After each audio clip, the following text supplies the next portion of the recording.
everyone! How are we all? Welcome to my channel. I am Kat, otherwise known as the Law Mistress, pronouns she, they, and today you will be joining us to play a game of Last Train to Bremen by Caro Assertion. I'm very, very excited to play. I have some lovely players here with me. We're super pumped to get into this game. But first of all, I'll just quickly run through some safety bits. This game this game touches on a few different themes that not everyone might be comfortable with. So you will find some pacts with devils / demons, horror tropes associated with that, hedonistic lifestyle, alcohol and substance abuse, maybe, deceit and betrayal, definitely, messy relationships, probably, gambling, most certainly, and addiction. Well, who knows? We'll see. So if any of those things touch upon something that it makes you uncomfortable, then please don't feel obligated to stay. Thank you so much for your support and joining us, but I would rather everyone protect their own headspace. With that said, thank you for joining us. Let us quickly go around. I would like my lovely players to introduce themselves.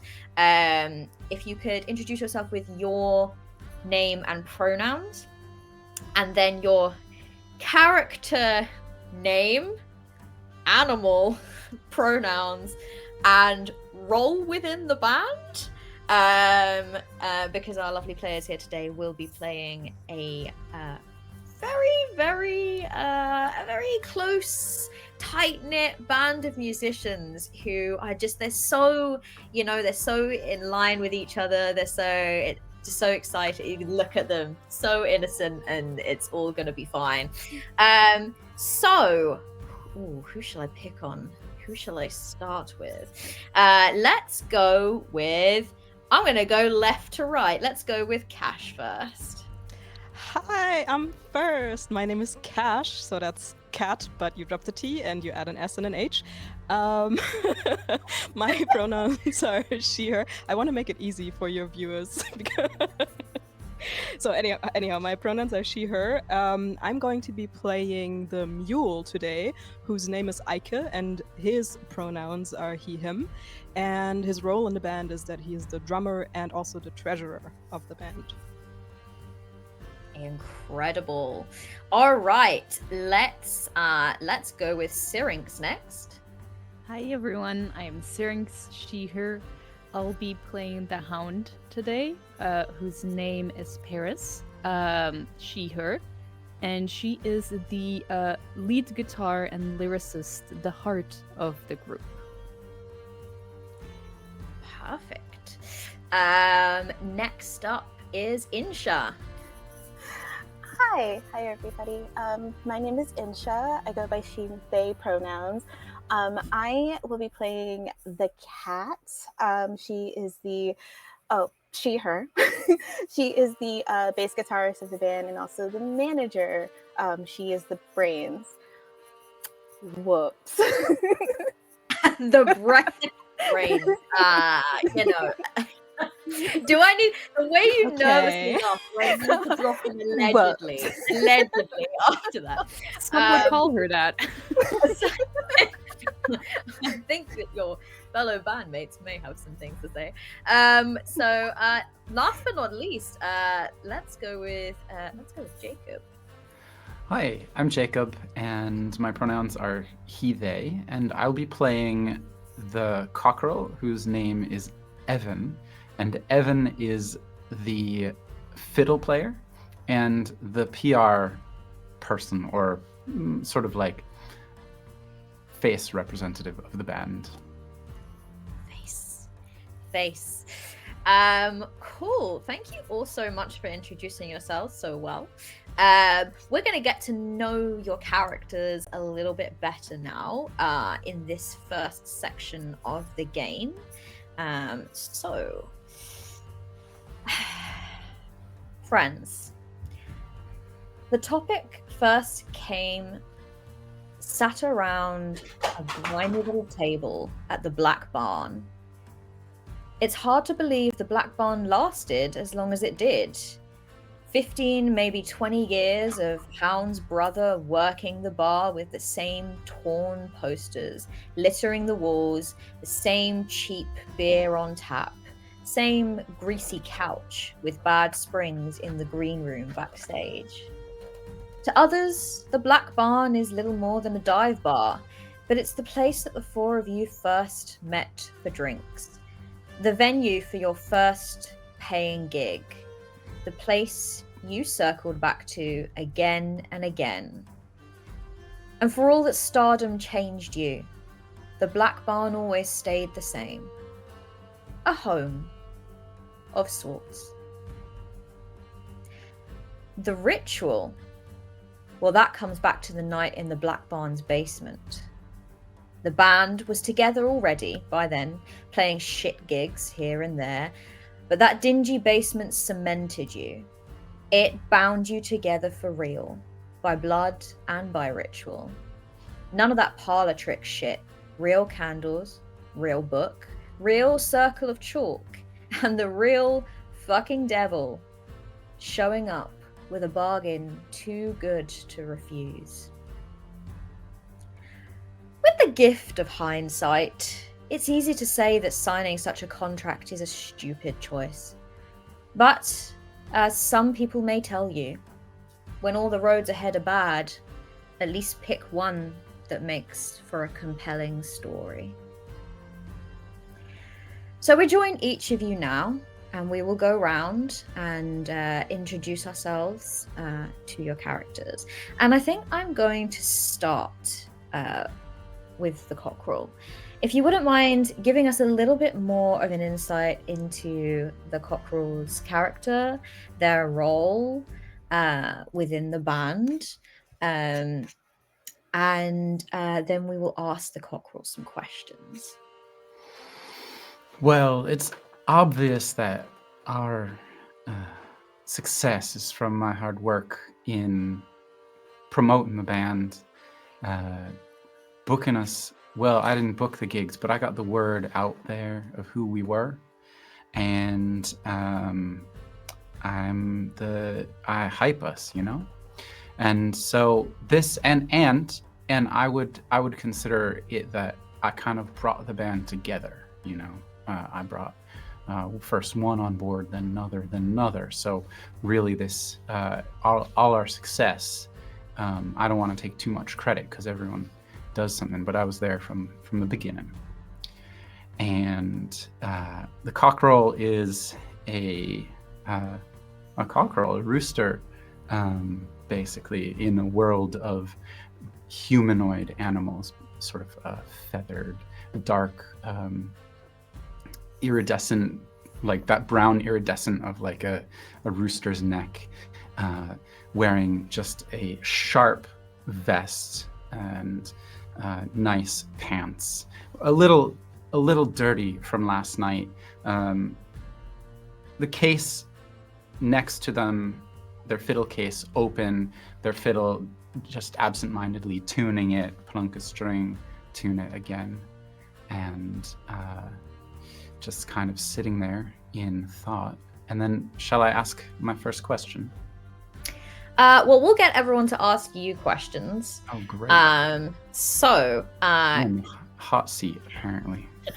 Kat, if you would like to ask your question of Cockerel, please. So, why did I beg you to take on our press and publicity?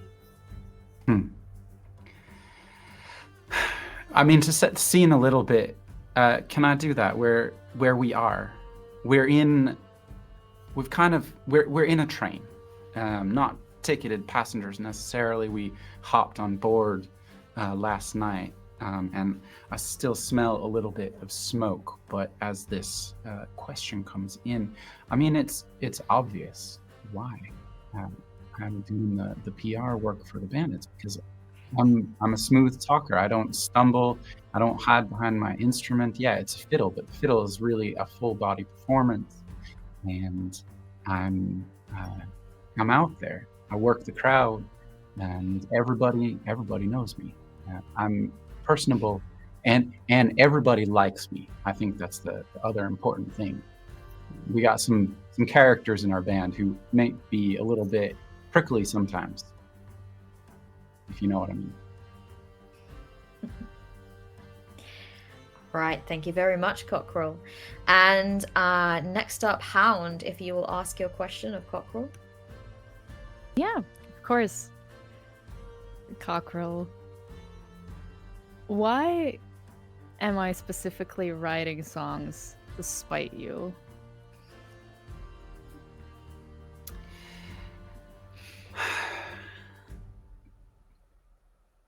I wouldn't say this to your face, but deep down in your heart, you know I don't respect you. Even though I figured out how to get you into this band, I think you will understand that I use you. You're the creative genius, and you're the heart of the band. Your lyrics and your music flows, and we build around that. And I resent that, probably, and you can feel it if you want to get honest about it. All right.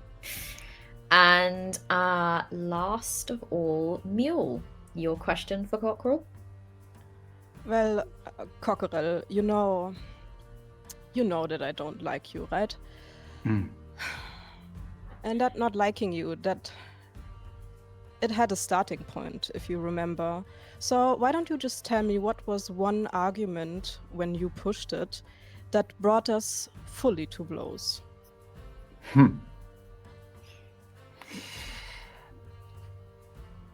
I think it was when I promised a festival that we would perform there, and I told everyone that it was going to be great exposure.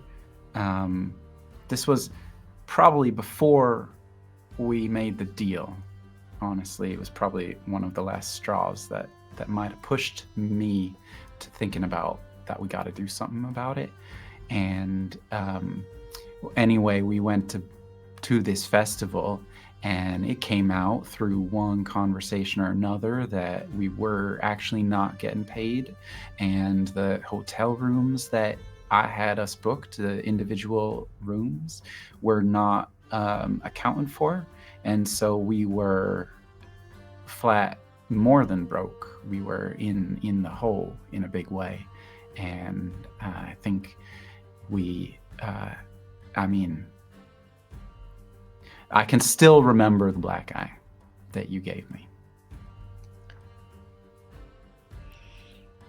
Incredible.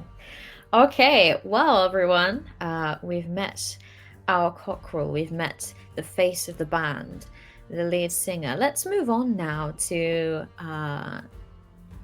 the creature that has to manage him. Cat, if you could please give us a little insight into Cat, how they are, their mannerisms, and tell us a little bit more. Yeah. So, Andre, she kind of came to Berlin in a way where there was nothing else for her.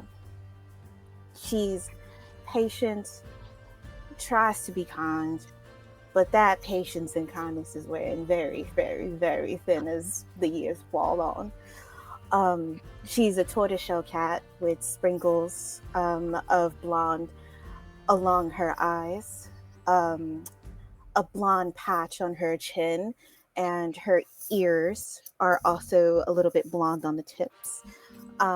She usually wears a white long shirt and overalls, baggy black pants that she just can't keep up.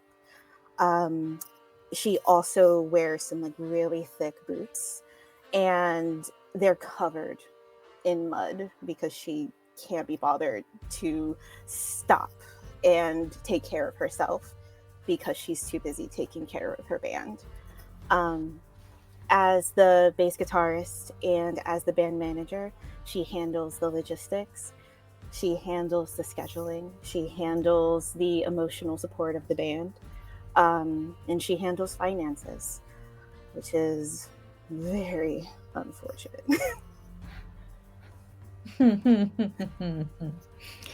All right, so let's go through and ask questions. Cockerel, let's swing back to you. Ask your question, please, of Kat. Sort of lean back against the hay bale that I'm sitting on, and I say,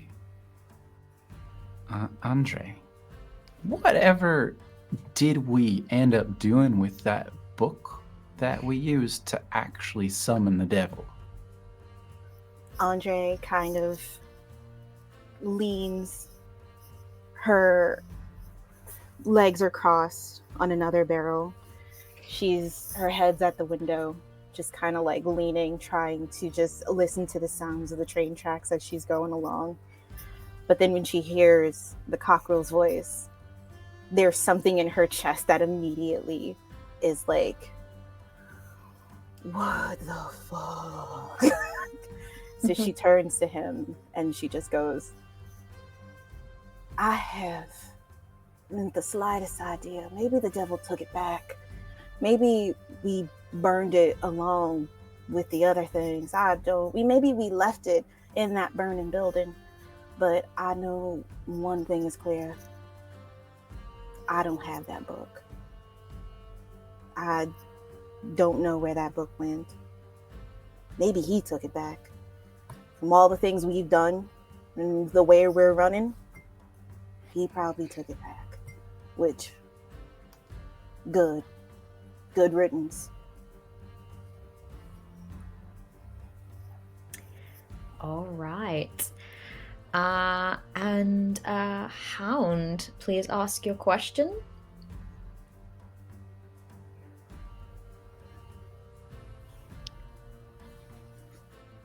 Unmute yourself first. You don't need to silence yourself just yet, Hound. Sitting against the wall of the cart that they are in, looking through, they don't have the luxury of those big, wide windows that they would in the other carts. They have to do with small squares with bars in them. Looking out of it while the others are talking here, she looks over to Andre. You know, I've always been kind of curious, and I guess now is as good as time as any to talk about these things. What did you see in me when we, started dating, started being a thing, back when we were? Andre, there's something like in her chest. It just, as soon as she hears Paris's voice, it just radiates still from nowhere. But she can't even look at her as she says it. She kind of closes her eyes and knows which direction she's in, and she just goes, you have the most amazing heart, the most amazing set of courage I've ever seen. Your lyrics, your presence, everything about you is just, it soothes any savage beast I've ever known. And it soothed me more than anything. And I still care, but there's just something that you radiate, and that's what I saw. And she just kind of like pushes herself back more into the hay, because it's her voice just does something to Astrid. Like Andre just does something. Oof. I think the cockerel like kind of tries to make eye contact with the mule at this moment, but I don't know if the mule wants any contact with Evan. I think the mule recognizes that you're trying to make eye contact, and he'll just stare at you for a second too long, and then just look away and not acknowledge you. You all get on so well. Okay, and our last question for Kat must indeed come from the mule. So, please. The mule is currently sitting cross-legged between some of these wooden boxes in the train cart, and he's watching everything kind of take play. And then he starts trying to light up a cigarette with a few matches that always end up burning out before he really can light his cigarette. And at some point he just kind of gives up and then looks at Andre the cat and goes, Andre, I've always wondered, since you are our business specialist, and we've in the beginning at least shared a little bit of this business ideas, which part or which key part of your business strategy have I always pushed back on? Andre kind of like opens her eyes and looks at the mule, and with her full chest kind of just like, it's always been the finances. I know it's always been the finances. But the thing is, and the thing that I think you need to understand is that the money that we bring in goes back to y'all. The clothes on your back, the drinks that you pour, the drugs that you have, the damage that you do, every little bit is money. And it's money coming from all of our pockets.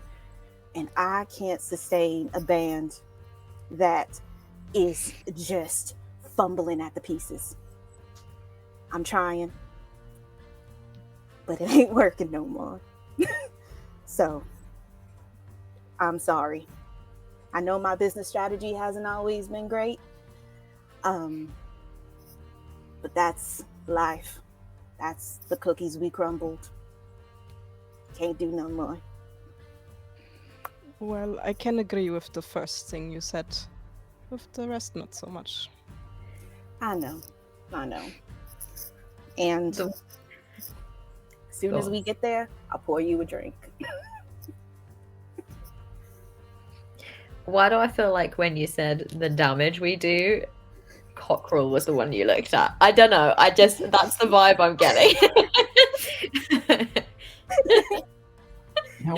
We are all culpable for. Don't. I'm you're very all happy part the of that. blame is going to someone else. I'm not exactly blaming you, but I'm just saying, some of the stuff you do, we gotta pay for. That's it. The money is gone. Not blaming you, not blaming me, not blaming anybody else. The money's gone. All right. So, with that final question, thank you so much, Kat, for introducing yourself to us.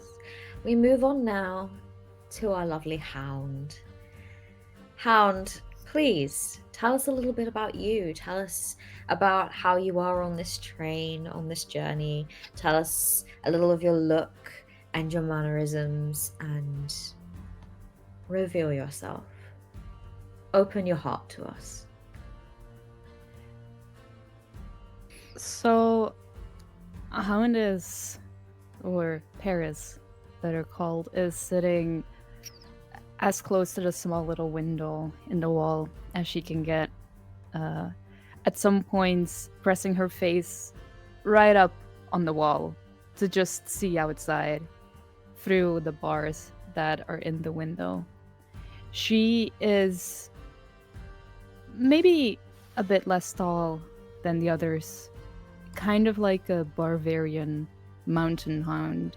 She has brown, fluffy hair with droopy ears from the side, always wearing some kind of button-up shirt, sleeveless, that's tied at the waist, and some very wide-legged pants with suspenders on it. She's always the first one to say yes to something. Or more specifically, she's always the first one to suggest something that the others then have to say yes to. And if they don't, she'll go either way. So they often win more by coming along. She ran away from her home years ago with her twin brother, where they grew up in a very strict religious household. And because of all the rules, because of the way things were back home, and always having this kind of hopeful spirit, one day her twin brother and her decided to just run for it. What's the worst that could happen, right? They could be down on their luck, but at least they would be down on their luck with the both of them. Surely everything was better than just staying there and accepting everything and not having a future of your own. And that's how they started getting into music and getting into the bar specifically. Hound really had this optimistic kind of nature, this very hopeful, just boisterous of the world was out there and they could explore it all and they could try it all. So she wanted to try it all. She wanted to experience it all. She wanted to feel the freedom of being out there, of meeting other people, not being bound by rules or expectations, just being you, and just finding every asset of you that you liked and finding the ones you didn't like. And she quickly found her passion in music and in writing songs. And she quickly became the heart of a small little band of some of the first friends she and her brother made when they arrived in town. Up until one day, she was approached by other people. And among those other people was a cat that she just immediately fell for. And ever since then, she has found her safe haven with the cat and with the group of them, the band that they made, Hell is Empty. And her brother has always been there by her side, just supporting them any way he could. She couldn't have imagined doing it without him. And now she has to. Such a kind and supportive brother. Let's move on to your questions. Cockerel, let's start with yours. There's like an uncomfortable silence in the train car for a while as it clatters down the tracks. And then eventually, Evan kind of shifts his head and just asks, "So, Paris, your brother has hated me since the day we met. What do I keep doing to land on his bad side? We fill the venue, we bring in a good crowd, or we did. We filled it. I mean, we could again if he gets it built again, I guess. Well, what do I keep doing?"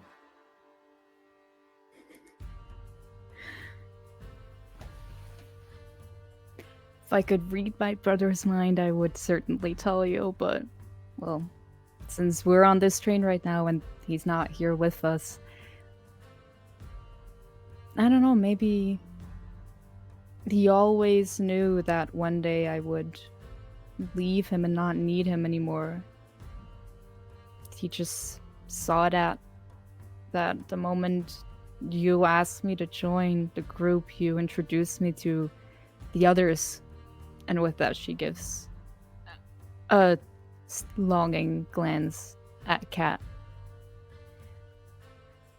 Perhaps he just saw what was coming, you know? It's the four of us on this train.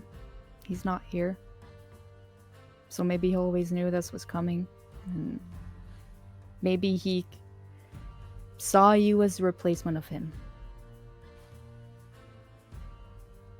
Oh no, that's sweet. You something brotherly here? You know, I've always looked up to you. So maybe, but All I right. mean, he and I, we still share a bond I couldn't share with anyone else. There was a kind of understanding there. But I'm sure we could also get there with time. And in the new place we're going, he won't be there. If we make it. When we make it.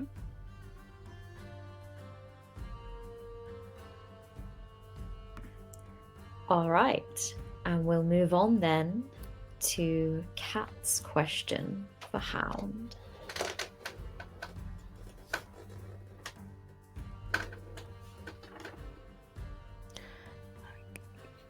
Cat, I think you really need to speak up.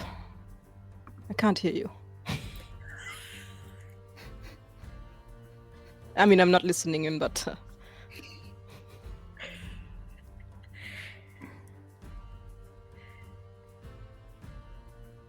You still need to Cat is speak up, still- Cat. it's Wow, we still really... very quiet. The- I think that This you Oh, card is wow. so rowdy. I got it. Cats speak when they want to speak and not when everyone tells them to speak. That's Just the rule of literally being. trying to prune myself from the corner, just like I'm emotional. But as Paris is talking to Evan, Andre kind of looks up, finally opening her eyes to Paris's voice and the glance that Paris gives her. She looks at her and just goes, I know we left off on some very, very tender marks within us. But do you know why I broke things off with you?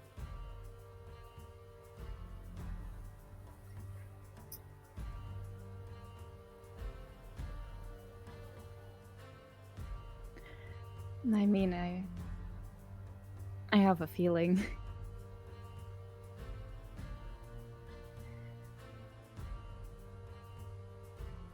Say I- feelings. I know that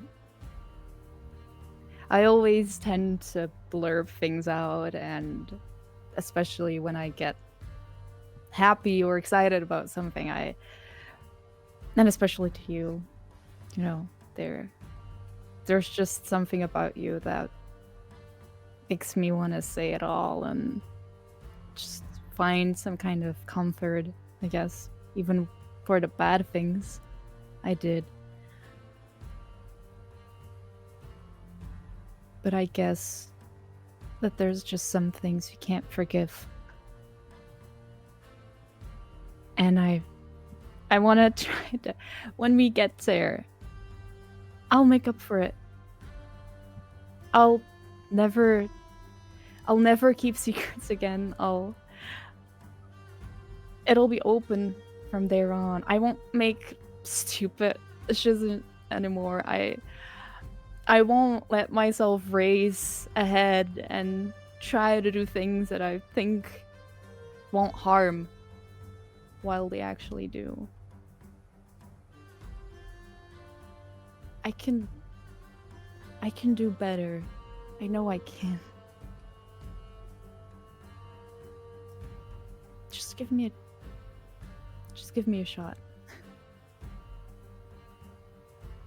Andre just looks at her, and her heart is just thumping and thumping and thumping in her chest, and she reaches out her hand for Paris to do whatever she wants with it, and goes, I know that all of this has been a lot, but when we get there, we'll talk about it more. I promise. I promise. I promise. Okay? You have an outreached hand, right? Mm-hmm. Just nodding solemnly to the promise of talking about it, trying to get through it. She nods and just briefly lowers her head from where she's sitting a bit higher than the rest, and briefly puts her head cheek first into the palm. And then Andre Okay. just closes her fingers, like kind of like in the crook right here, and just softly nails on skin comfort.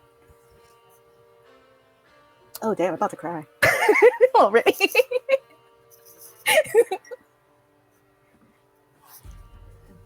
Damn, we're just at the beginning. All right, thank you for that. Last mule, I'm sure you have something you'd like to ask of Hound as well. Yes, Hound, Paris. First of all, I want to say I'm so glad you two could finally use this very dire situation to somehow make up. I'm hoping that this is worth it. But anyhow, let's get back to thinking about our past and how we first got here, right? You know, Hound, I've known you the longest out of all these fuckers. And I've been especially close with your brother, a good friend. But I can't help but feel that there was always something that kind of bothered you about my friendship with your brother. Is it not right? So, what exactly bothered you the most?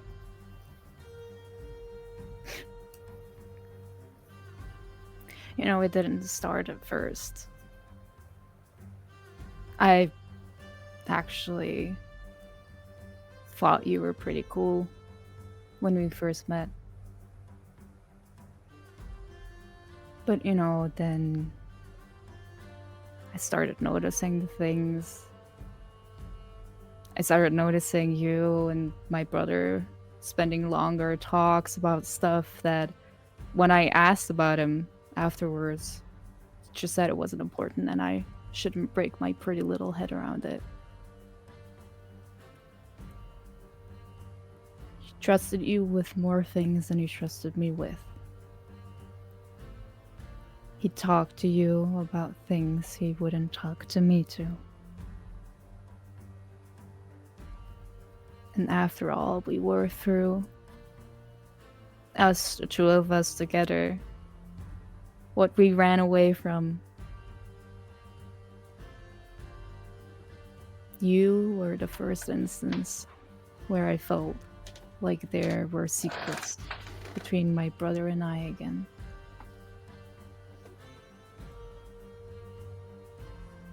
You became his trusted friend, taking up a few spaces in his heart that belonged to me, maybe. I can't help but hate you a little for that. I'm sure you understand. I will say it's fair. Sure it is. And she, like, leans to look out of the window again. Sure, everything is fair when we look back on it now.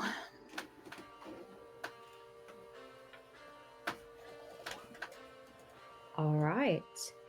And with that, we move over finally to Mule.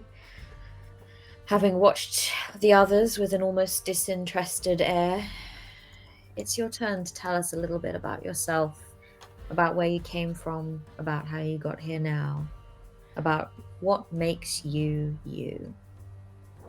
Well, Mule is, or Ike, is currently still sitting cross-legged on the floor, and he finally manages to light up his cigarette and takes one and then a second puff, and then kind of starts looking throughout the train cart. And we see his tall, lanky body kind of almost stick out of the wooden boxes that he's sitting in between. He has long, wavy gray hair and also very long ears that he's kind of tucked in under a postboy hat. He wears a loose-fitting white shirt and also some black trousers, and he, well, I guess when you compare him to the cockerel, looks a little bit shabby almost. And he's the drummer of the band, or he has been. And he got dragged into this band by his, well, not so good friend, Paris, who is the sister of a good friend of his who founded the Black Barn, the bar that we have kind of escaped from, that burned down last night. And Mule has invested a lot financially into that Black Barn, and he's angry about the loss. And this anger he tries to kind of keep in himself, but I think all the others can see that he's not able to really contain it anymore.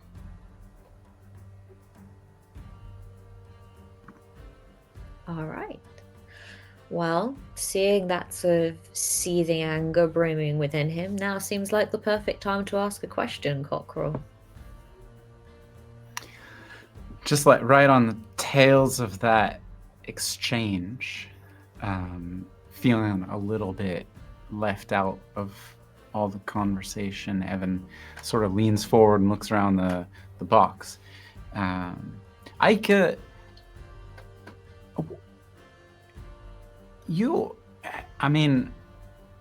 we had money, but you always insisted that,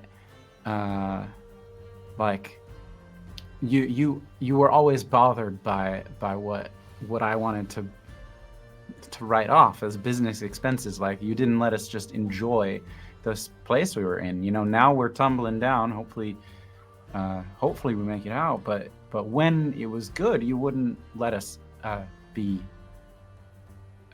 wouldn't let us have it. And I just want to know which of my we can call them vices, which ones bothered you that I was passing off as a business expense. Well,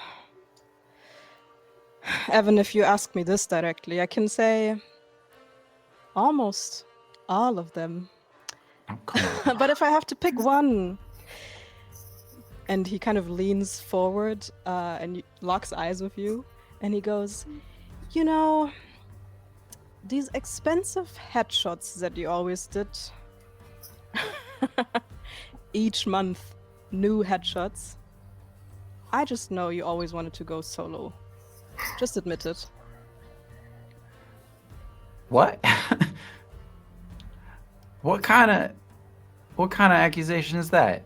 If I wanted to go solo, I could have just gone solo, you know? But I stuck it out with the band. And because you thought we were so useful to you. We were doing great things. We're on top of the world. Come on, Ike. That's not fair. And he just kind of leans back and tries to vanish behind one of the boxes again. I'm not sure you'll be able to vanish for long. I imagine that Kat has something to say to you. Andre just kind of leans forward, tries to inch into her pants pocket and gets out her own cigarette, lights up a match, and then smokes. She looks and goes, Aika, come out. And almost comically, he'll slowly lean forward again and then look at her and kind of nod and then puff some smoke in her direction. I know we always haven't seen eye to eye, and I know this has all been astronomically difficult, but what dream for the band did we once share that we have long since outgrown? Well, I think that's an easy question to answer, no? I mean, we both wanted the band initially to be financially successful so that we could, well, live in, let's call it, unburdened life. And that idea was nice. We could take some comfort in it. But then I realized that you kind of started to change your business practices a little bit, and I must say I was not very content with it. You started booking us to gigs that I never saw sense in. I mean, countless nights of small gigs, very small, that almost paid nothing just for the exposure. I don't know about that.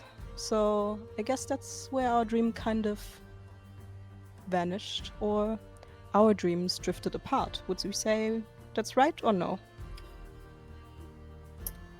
I don't see it that way. I would say because of the fact that we had to go small and then get larger, I think that's the proper way to do it, don't you think? Well, if you don't see it that way, I suggest that you should get some new glasses. Oh, you've always gotta be so damn rude. I respect you, though. I respect you way more than I've ever respected anybody before. And you are right. I don't want to admit it. You are right. You are also right about Evan's headshots. Those cost so much money.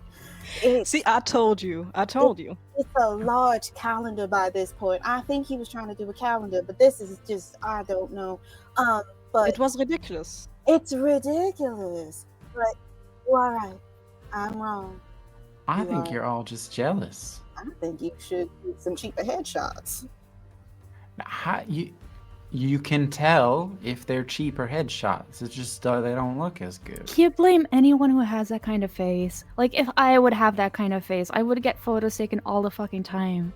At the same time, though, they don't have to cost that much money. I really can't with you fuckers. You are so annoying. I mean, are we in the photography business? How do we know that's a lot of money? I am doing the books all the time, and I just see that he is taking out chunks, 2 handfuls, maybe 4 if we count Ika's, maybe 6 if we count yours. He's taking out chunks of money. There's too much money. People come to our concerts because our posters are good. That's all. Oh my, and they all have your face on them as you're doing one of these. Now look. I mean, and because our songs are pretty good, but sure. Posters as well. Yeah, it helps. Look, this was gonna be our next gig at the Black Barn, and he opens up his fiddle case again and pulls out a folder that's got sheet music, but like half of it is like 8x10 color glossy photos of mostly him, and then there's like a couple of the band, and then there's a sample poster. Look, this is what we're going for. Our brand, our everything, you know? And it's a particular cultivated look.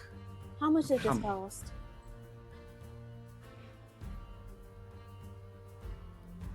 if you gotta ask the question. See, he does not want. He does not want to say. And This- I think at this point, Mule will or Ike will stand up, walk over to Evan and rip one of these photos out of his hands, and then kind of how do you say that? Like turn off his cigarette on the photo, and walk over to Hound, and throw the photo in front of Paris's feet and go, "See, this is what you got me into. This dream of a band. Look at all these problems that we got, that I have got, because of you." No, don't do that. Don't blame her. It's all of us. Don't blame her. Don't do that to her. She was the one that first got me into this shit. But you agreed. You agreed, and now you're here with us. So you see it all as shit. All for one. Because where I'm sitting right here, on top of all of these crates, on our way to Bremen, to a new chapter, having all the experiences we've had, having all of the trouble we got into, but also all of the amazing shit we've already done. What I'm seeing is not all shit. I mean, they're in the corner next to the cages. There is some shit definitely there. Who can blame us, right? There's no toilets in this cart. But what I'm looking at right here is a group of people who have come together. We may not all like each other all the time, but when we're up on a stage, we share a soul. When we're up on a stage, we take that fucking show and we make it our own. People may come for the posters that they see, or the PR that they hear about, or the fucking bomb-ass manager that we have. But when they're in that room and listening to us, they stay there the entire show because of us. All of us. And Evan hops off of his hay bale and takes the center of the cart, sort of like, head almost brushing. I assume that Ike is kind of like almost hunched over in this space, but Evan like spreads the arms out wide as if it's a big room. Now, Paris is right. It's all of us together. All of us. Each of us, we together, our skill, our genius, our different musical genius, it comes all together, a little bit of that special sauce from you-know-who, and boom. This is a new chapter. We're wiping the slate clean, okay? We'll just bring it together. Arm like up and around Evan's or Ike's shoulders. Come on. Let's all just calm down. We'll refocus. We'll pull it together. Maybe we play a game to pass the time. I don't know. Something nice and communal. I think at this As- point, As you make Ike will this, sorry, I was gonna say, No? Ike will grab your hand on his shoulder and go, all in due time, my friend. I have the feeling that our dear Paris has not finished some of the things that she started to say. Is there something else that you wanted to say to me, Paris? I mean, is we it might as around well. the question. I mean, before we start playing games, we might as well get all of the nasty business out first, right? Get it out. Just to play the game in good spirits.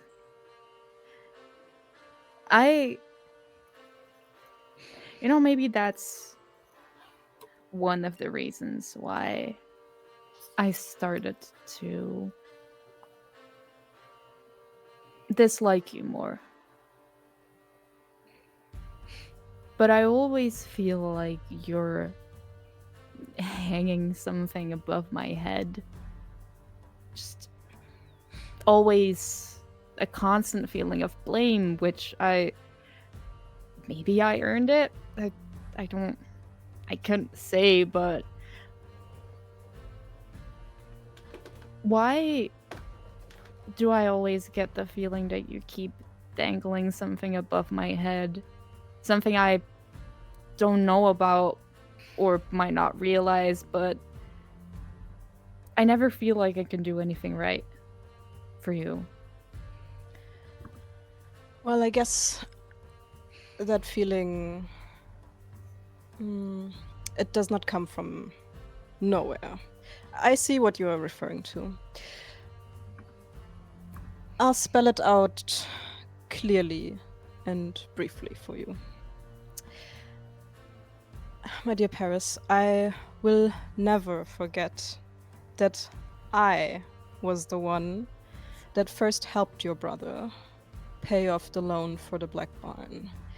And thereby, I also indirectly funded your life. Your life of, let's say, delusion. And you never thanked me for it. Did you now?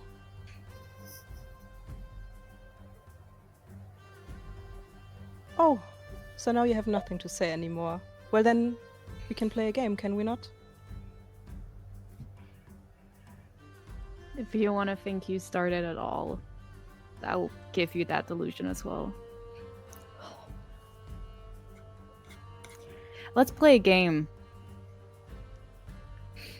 And Evan reaches into the pocket of the vest and just produces dice. Mm-hmm. So, you begin to look to play a game. My cocky cockerel, my clever cat, my hopeful hound, my miserable mule. You look to dice to pass the time. The boxcar that you all sit in is a callous, uncharitable thing.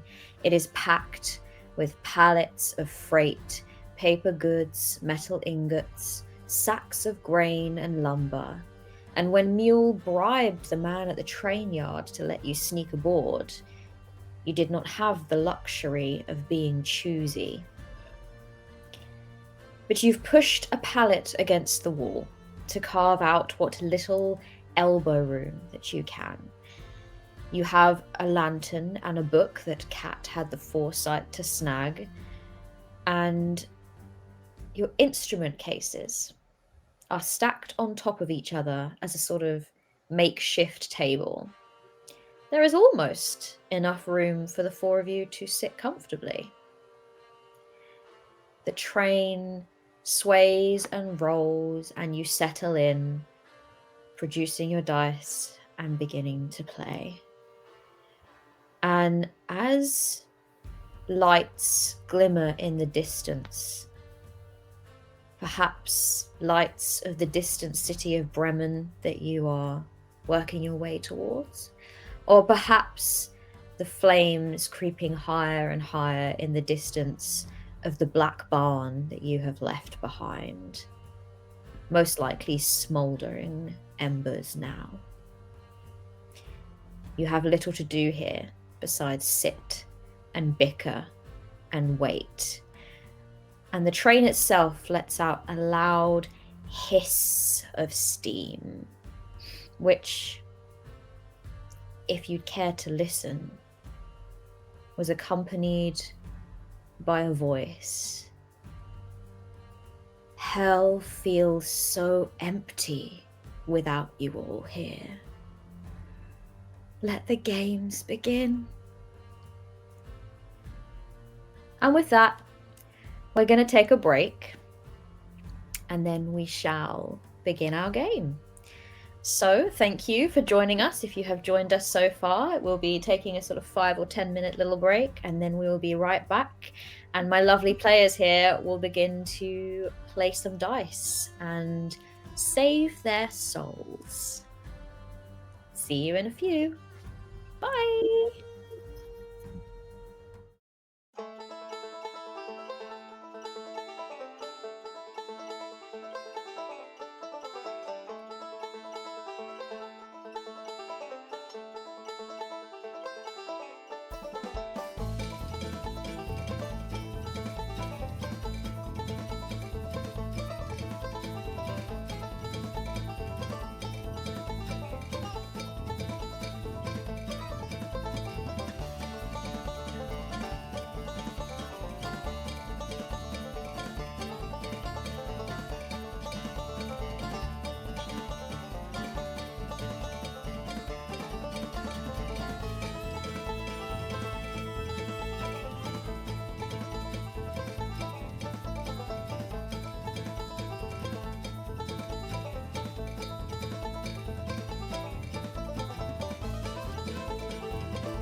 Hello, everyone.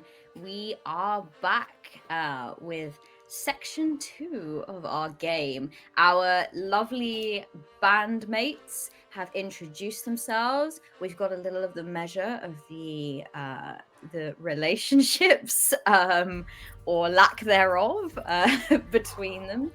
And I think that now it's time for us to get into the main course.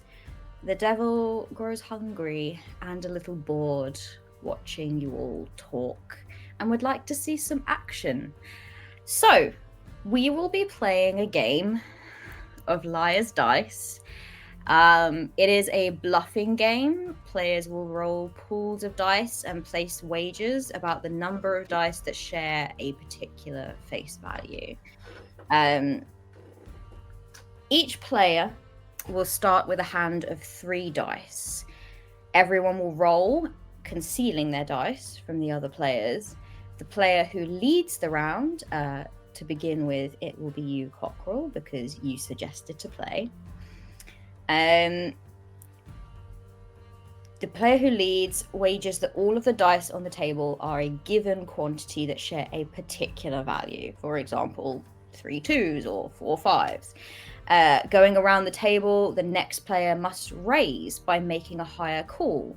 You can either do the same quantity of dice, so if it was 3 2s, you could do 3 3s, for example. It would have to be a higher face value. Or you can do a higher quantity of dice with any face value. So if it was 3 2s, you could say 4 1s, or 4 2s, or 4 5s, whichever you feel like you can make. You can increase by as much as you want, but you cannot go backwards. At any point, a player may challenge the current call. When someone issues a challenge, all players must reveal their hands and put forward any dice which match the current wager. The challenger will then count up the dice in play. If the defender meets or exceeds the call, they win the round and the challenger loses a die and the defender gains 1 dice in their spoils. If the defender comes up short of their wager, the challenger wins the round and vice versa happens. When you lose a die, you discard it from your hand and that hand it is given over to the winner's spoils. And you will get to take a little moment to reminisce with that player about something that may have happened in your past. The final thing that you notice as you all gather around your makeshift table is you count up the dice and you count them again, and you could have sworn that you only had enough dice for 3 each, Cockerel, but there sitting in the center of a table is an odd dice.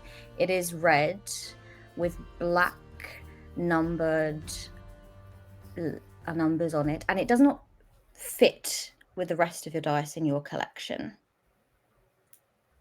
And as you collect your dice and begin to think about rolling in private, the dice in the center of the table rolls itself. And the devil's die's value is 2.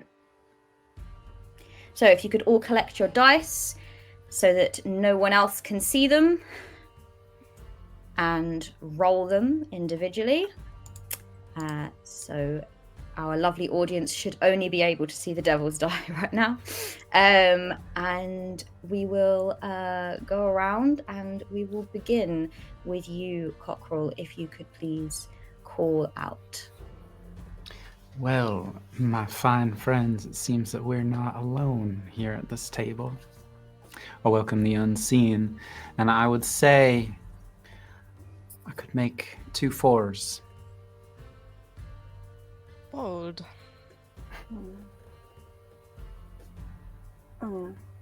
I can make. We will go in the order that it is displayed here, so it will be cat next, then hound, then mule. I can make 3 4s. Whew. Also, we're just skipping over the whole "there's someone else in this room" thing. Yeah, sure, we're skipping over it right now. I could make 4 4s. Yeah, 4 4s. I think I'll raise you 4 5s. Alright. 4 6s. Things that we're getting spicy. I'd like to challenge. Oh, our first Ooh. challenger. If you could all please reveal your dice. Okay. So was 4 6s the final Yes, amount? it was. Okay. And did anyone call 2s during the game? Mm-mm. No. So, for our lovely viewers at home that may be watching this game, the Devil's Die represents a wild value, which means that the number 2 can contribute as whatever is called, unless someone chooses to say, I call 2 2s or 3 2s, then it would no longer be a wild value. In this instance, 4 6s were called, and it does not look like that was made. So I believe a die has just been lost by our defender. Now, Well, I think we have a liar in our group.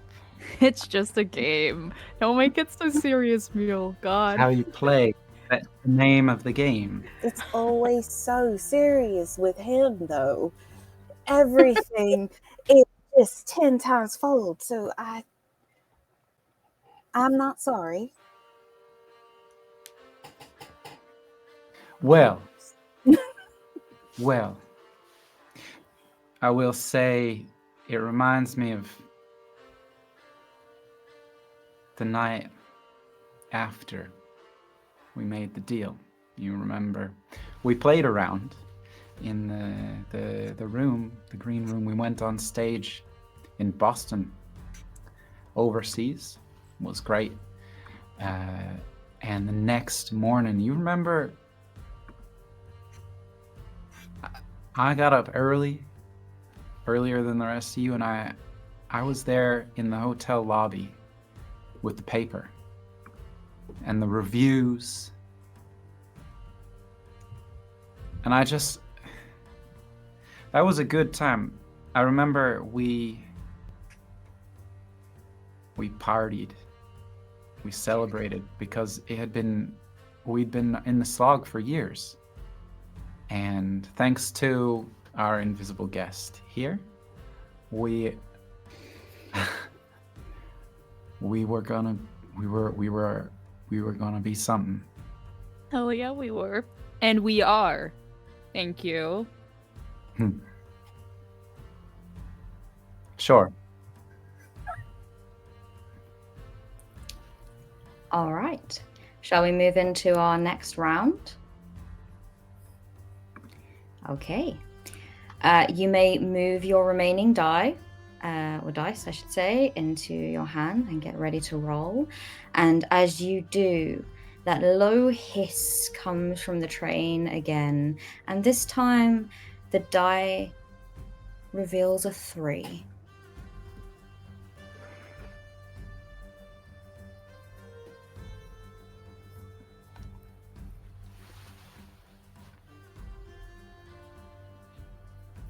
We'll begin with you, Kat.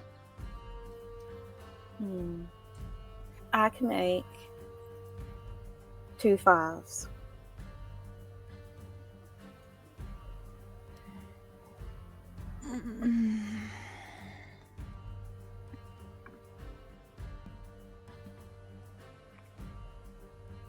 What does our second sweetheart say? Well,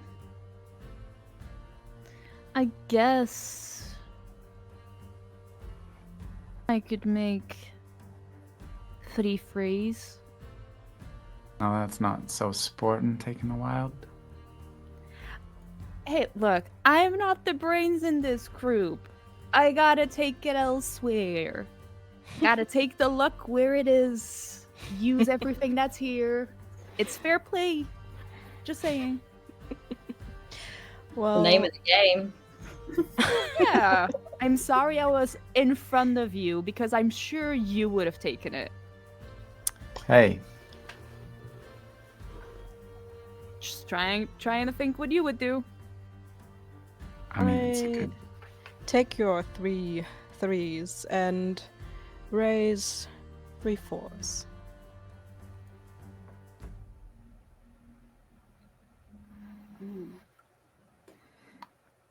No.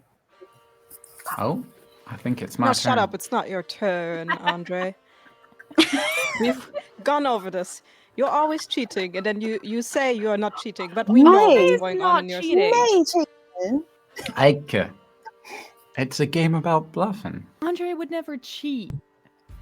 Have How do you you- looked at her? I have taken a long look at her, and that's why I'm saying that she's cheating indeed. Oh, she's a silly little cat. Now, look, Ike, Andre and I have had other scams, but this ain't one of them. Wait a minute, don't put me in your scams. Don't do that. But we Don't- have. Don't. Okay, Make your okay. bet. I would say I could make 3 6s on this table. Wee. Trust it up to you to make such a bet. It's a reasonable bet. Y'all have 3 dice each. I have 2. I think I could make 3 6s. I will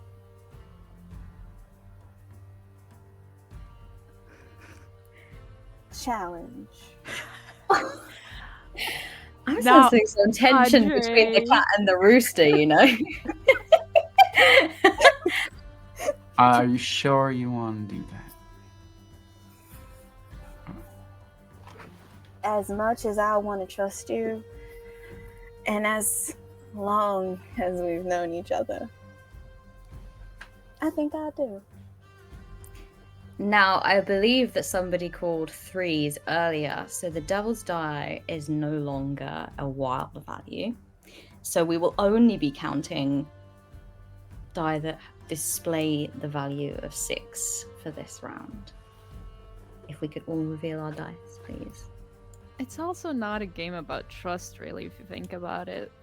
It's a game of luck, honestly. Damn it. God damn it. And so that, do you know what? That was not a bad bet. I can absolutely see why you might have thought that you could have got away with that. Our cocky cockerel is not doing so hot at the moment. You lose another die to our cat. And as you do, you feel a sense of aggravation. You have something hidden that you have not shared with the group ever before now that you need to get off your chest.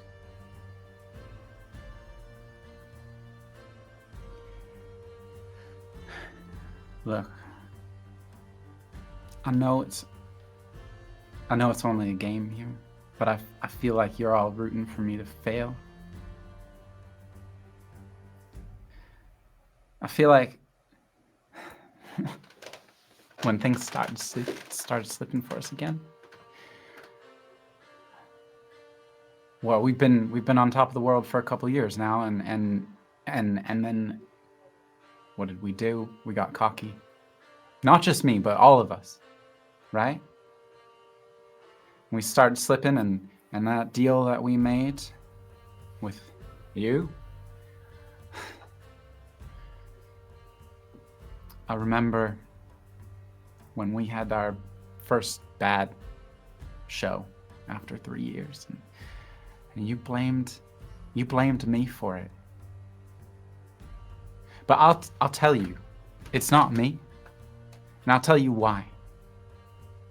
Because when I went backstage that night, and we went out all on our own because tensions were high, I met the devil again. He offered me a solo gig. Did he now? And What you a know what? surprise. I didn't take it because I believed in us.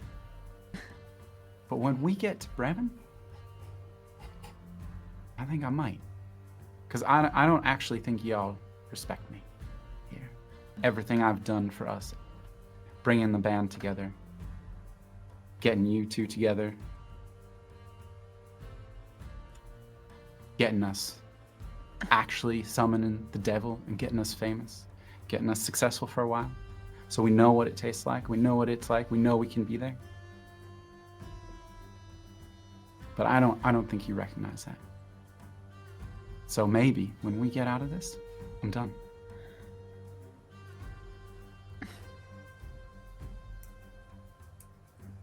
You can't be meaning all of this, right, Evan? I mean, when have I've always looked up to you in everything. You, well, maybe not in starting a solo career, but in everything. Like, you're the one who got us in places.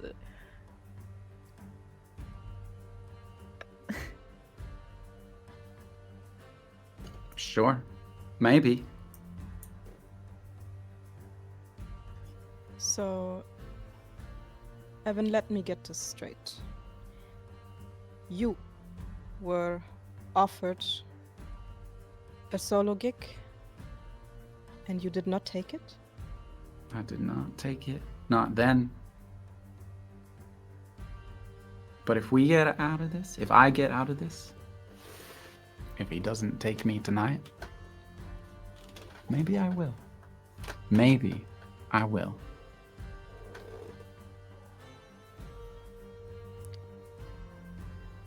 Well, it seems like I have done you wrong.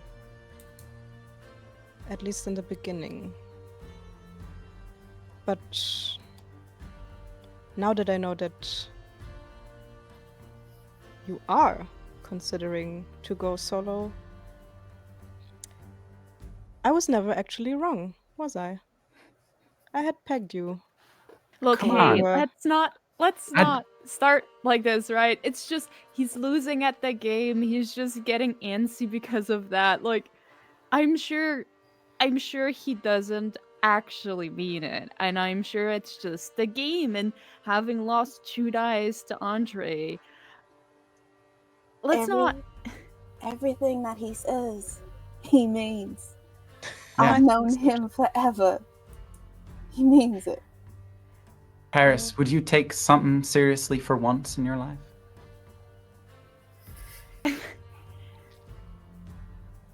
And as you come out of this moment, Evan, there's a lot of talk about it being just a game. And maybe it is. Maybe the reason why that dice keeps rolling itself is just the train bumping along the track causes it to roll.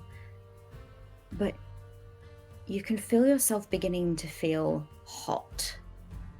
And you can feel a weight, an anxious weight settling in your heart as the train hisses once more. And you almost seem to hear 1 dice left. Let us play our 3rd round. Is it warm in here or something? If you could all please take your dice back to your decks. And once more the train bumps along the track.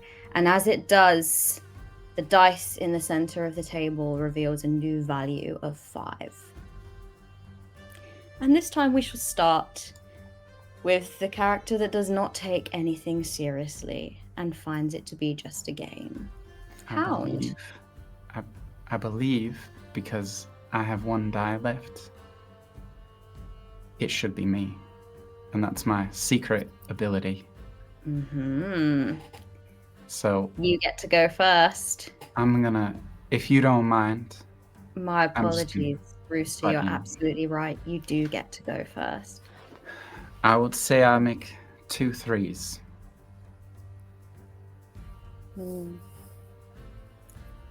I make 2 6s.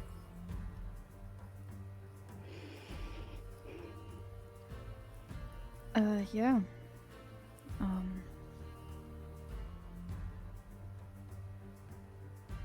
I guess I'll go with 3 1s. 3 2s. 3 3s. Mm.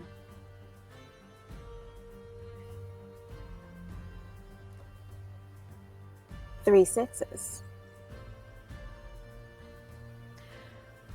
No. Sweet Andre. You have liked to challenge our good friend, Evan. Now I would like to challenge you. Ooh. So the call was 3 6s, am I correct? And I believe no one has called 5, so the devil's wild value is still in play. If we could all reveal our hands. God That's- damn it. Good What insight is you this? have there. 3 1s from the from That is wild. Wow. Okay. For a moment, Cockerel, you feel a sense of relief that perhaps for once the spotlight isn't on you, and for once that might not be a bad thing. Mule, you have correctly challenged our cat. Cat, please, how do you feel about that? Now, Think on a memory between you and Mule that might come up in this moment. I remember the first time I ever saw you, and you just looked like this miserable man.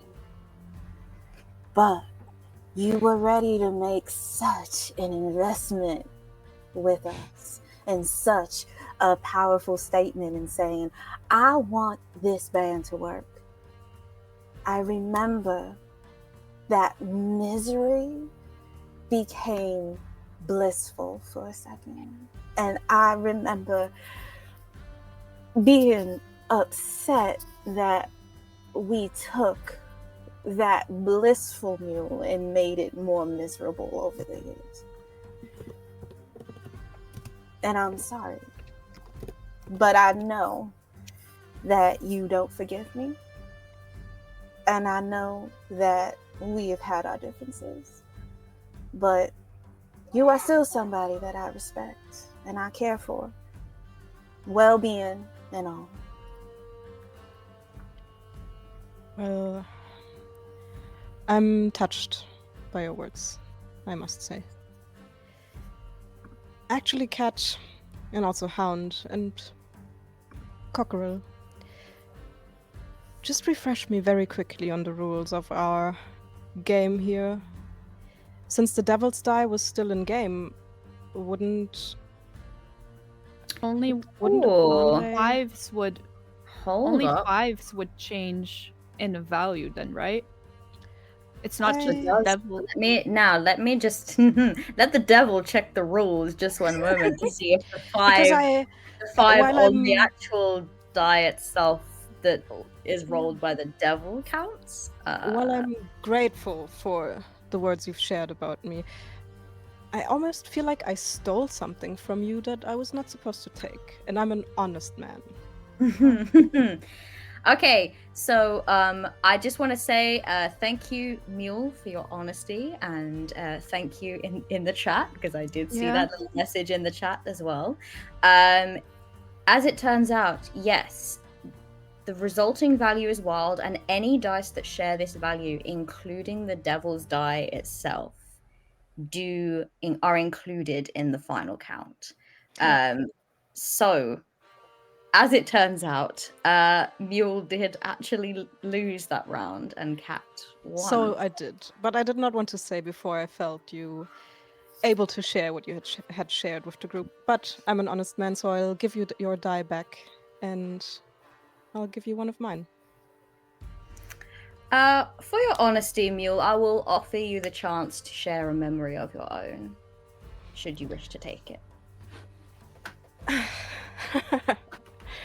Well, this moment of small honesty, albeit not happily given to you, it makes me think of a time where I was less bitter, where I was still happy partying with you. And it makes me think of a raucous bender that we all had together after one of our gigs, and the morning after, where we all crashed at Hound's brother's bar. And when I think of that memory, a little twitch on my lips appears, and you could almost imagine that I'm smiling for a second, but then it kind of vanishes again as I give up one of my die to Andre, and then I'm eager to continue. Now, I've been saving something for just this moment, and I just go into the sack that I have with me. I saved this from the bar. As everything caught on fire and we were running out, I thought, well, we can't get out of here without, if I remove the alcohol, the flammables from the premises, it'll be less fire, right? Anyway, and I pass it around. I'll snatch the bottle from you and just take a shot. All right, and for our viewers, I just want to directly quote Insha right now. Before this game, I don't know if I'm gonna be very good at this game. And here we are. It's gotta be beginner's luck, right? Sure, or she's cheating. I will say that this was everyone that said this exact same thing, and I was gonna always call upon whoever was willing to say this. But sorry, Ishra, I'm just calling you out. But it's still impressive that one person has won 3 rounds now. Yeah, it's very impressive, isn't it? Shall we play another round, friends? Yeah. As the alcohol is passed around, and once more the train bumps. It bumps over something particularly large, actually, and it causes the whole carriage to sort of judder. And almost for a moment, you hear this kind of low rumble. It's going over some very uneven ground, and it's causing this low crackling rumble, and you are taken back to the sound of the black barn burning just for a moment. And the dice rolls again, and once more, Snake Eyes. Let's make a promise, you guys. Next time we're gonna take a normal cart. Well, hopefully the next time we move along, we not run out of town, Yeah, we get a little more time to buy a ticket or whatever. Above board, I just want to check in. Insha, you put your spoils in the pot, and those don't. My dice disappeared. Oh, that's interesting. I put the 3 inside, and then all of a sudden it was just poof, and I'm just oh, I'll use my spoil. So okay. In your deck at the moment, how many dice are there? Oh, literally using my they've spoils just come back. I can as see. my dice, but then my dice that I had up there completely gone. Okay, I can see them again. Can anyone else see them? The Yeah, spoils, maybe yeah. it'll switch again when everyone takes, like, at the end of the round when everyone takes everything out. But for now, you have 3 that you could roll. Yeah, Mhm. like I'll use my spoils and then I'll put them back. Great. Oh, okay. So your actual dice have disappeared. Interesting. Spooky. As a spectator, I don't think I can change or do anything about that. So. I was like, I don't want you to win, girly. All right. Okay. So the devil's dice value is 2, and let's see if I can. And I'm happy to remind you all that as the person with the lowest number of dice at the table, I have the privilege of making the first call. All right. House rules, Do you wish to exercise that privilege? I take it. of course. Of course. I'll take It's pretty much. I don't mean to apply stress to the situation, but it's all you've got left at this point. I haven't got much left, but this one rule in my favor. I'd say 2 3s. I will say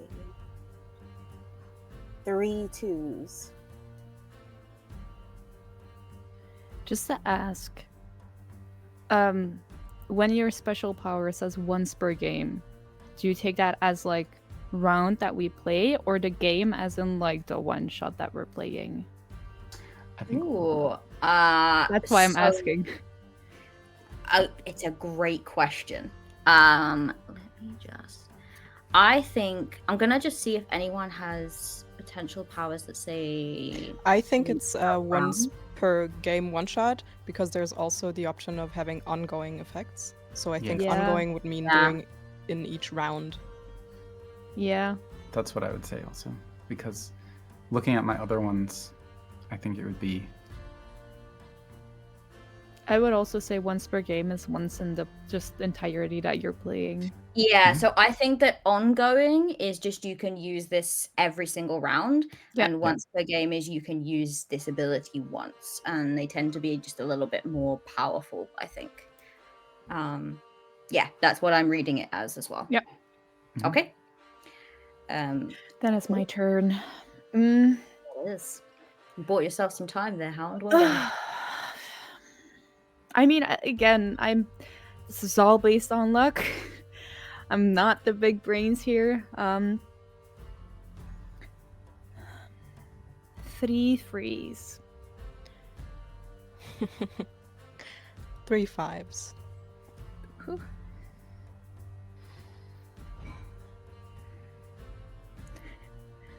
I'm gonna call it. Oh. Oh. Okay. So 2s were taken out of the running because somebody did call 3 2s. So no Yeah. 2s will count towards this. And if we could all reveal our hands, please. Whew. Straight on. All I right. really hate you. I hate you. I've always hated you. Unfortunately, Mule 1-5 is not 3 5s. So if you could give up a dice to Cockerel, please. Reluctantly. Okay. And you get another memory, Mule, because you lost the round. Perhaps one with your challenger.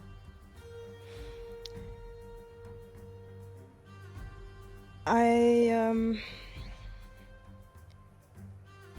think of a moment where I caught Cockerel after a gig, kind of admiring himself in the mirror, And at that moment, I almost felt a little bit jealous of his confidence. And I think when I walked over to him at that time, I tried to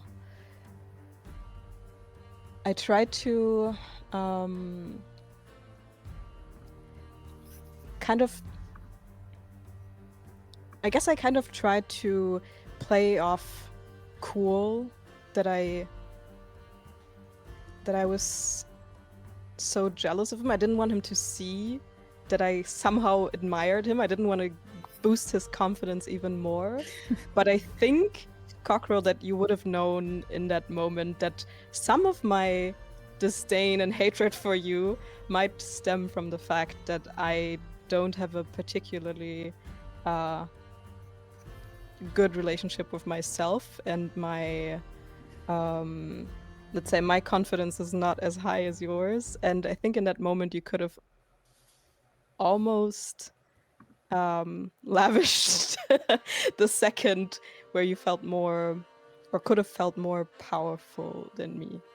If that makes sense, if that's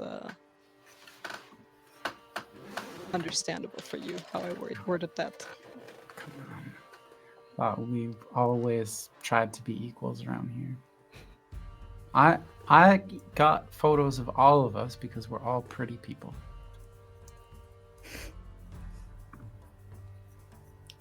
That's kind of cute. All right.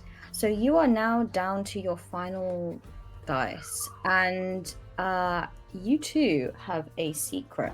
Describe how that secret reveals itself to the group in this moment, as you also begin to feel this strange, anxious weight. This heat creeps up your skin. It feels like there's someone at your shoulder. I think as I put the die in front of you, Cockerel, and as I say the words, "I hate you, I have always hated you," I look up and our eyes lock, and then I go, "And because I've always hated you," and I look to Paris, and I also look to Andre. I have made a decision when I booked this train for us. And I made it with all my hatred for all of you in my heart. And I feel like at this moment I should probably be upfront because I have nothing else to lose. I should be honest. And I think my gaze now goes directly to Paris, and I focus on you when I say, this train is not going to Bremen. I lied about our destination. Sorry. We're going straight to hell.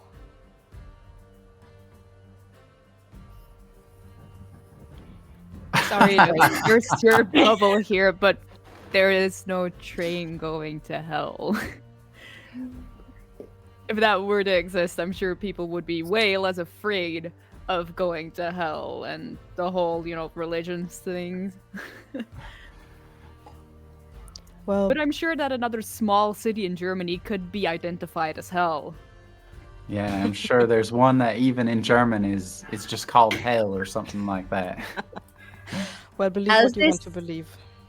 Secret is revealed, and as Cockerel and Hound make mock, Cat, you glance out the window and you see the rail ahead. You see that the tracks dip down into a long gorge, and out of this gorge rises smoke and flames and you can see a building burning. That's the building that the train is heading towards, and the sign over the top, the black barn, goes shooting up in flames and falls to the ground. Mule is not lying. You are all heading for hell. Andre literally looks at Paris and reaches out and just grabs her hand and looks her dead in the eyes and goes, "He's not lying. I know you want to think that this is just a game, but what I just saw out the window, that I'm pretty sure if just look here." And then I just pull her towards that small crack outside so that she can look too.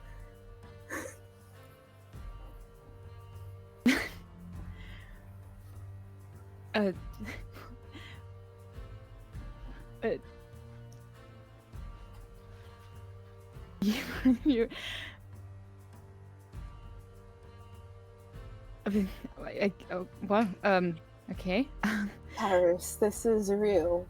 This what we're experiencing right now, Ike is not joking. This is real. She turns dead eye to Aika. You really hated us that much that you had to take away our chance at hope. What are you winning at this? What are you winning in this? You're going to hell with us. Does it please you so much that we're all going with you, that you're willing to go yourself?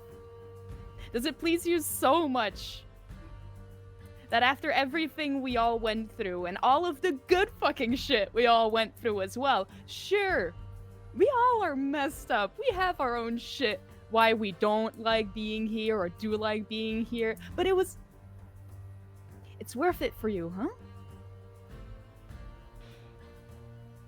It is. You made me miserable. I knew I didn't fucking like you for a reason. You would give up other people's happiness just to be the one last smiling, huh? You know, I like you now. First time honest. I don't fucking care whether you like me or not. My feelings have not changed. And apparently I was fucking right, too. The train rolls along the tracks, and the tracks beside you begin to grow cracks and splinters. They fracture, just as your relationships do. Let's play another round, shall we? Comes the hiss from the train. And we'll move on. Yeah. The devil's dice shakes and reveals how apt. 1. It's each man for themselves, it seems. There's nothing else we can do now except play, right? Play until we fall.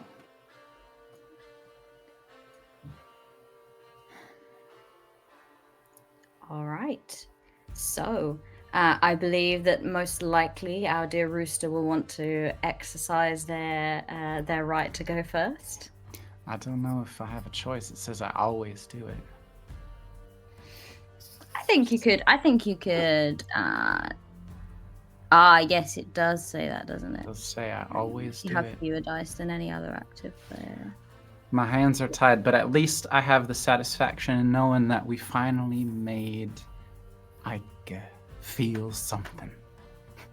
And I will wager 2 5s. We'll do 3 3s.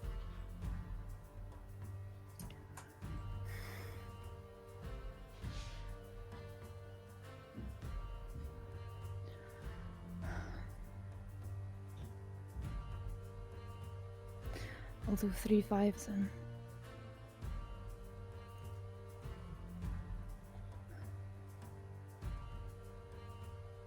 Now. I think I would like to challenge that. But before I do, Sure, you would. I would like to remove the Devil's Die from our game.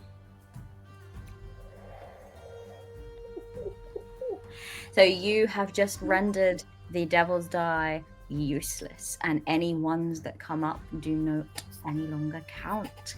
All right, so if we could all reveal our hands, please. No. She I was hoping. starts laughing.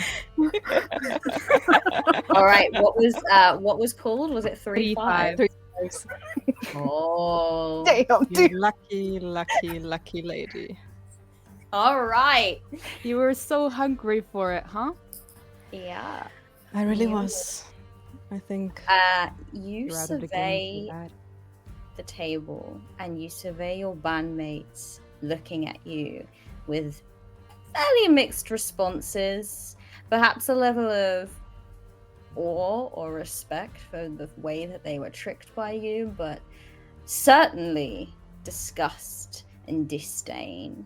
And you realize that you may have brought everyone here to fall with you, but you shall be the first to fall. So tell us, Mule, what does it look like when the devil claims your soul? I think Ike looks at the dice spread out in front of him, and he looks at each of his band members, and I think he smiles and says, "Well, I think because I've always hated you, this hate has started to consume me. And I think it has made me blind." And when he says those words, his eyes start becoming just blacker, and then the black starts kind of spreading all over his face. His skin turns black, a deep, dark black. His ears do as well. And I think the last thing you hear before he kind of crumbles to dust and ashes is something along the lines of, "I'm sorry. Have a nice ride, though." And he just kind of falls apart. All right. The stakes have been revealed. You realize you are on this train. You are heading straight to hell. And as you play this game, if you lose, you lose. The sound of the engine simmering sounds like laughter, a laughter you all recognize because it's the same laughter that came after Cockerel shook the devil's hand. "Let's play again, shall we?" The voice comes loud and clear, reverberating around the carriage. Another round. He's Andre, I don't know whether to feel guilty or not, but something is weighing on me in this moment. Speak your mind. I just, for all our disagreements, Ike was, when we were on top of the world, he was the best drummer that you could have asked for. I don't know if he deserved that. He didn't. Even though he was a miserable mule, he was a good man. Honest man. I passed the bottle. Andre literally takes and downs 2 shots. Some could say he fucking won the game. Well, depends. But this one's for Ike. Hey, but y'all be careful now. You know what the stakes are. I've only got 1 die. We know. We know. And you find, Cockerel, that even if you wanted to let someone else have a turn first, you couldn't. You are the frontman of the band. You go first in everything. So let's play again. The Devil's Die. 6.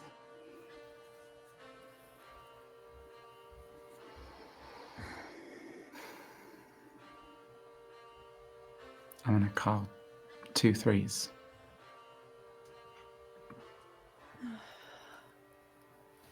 3 3s.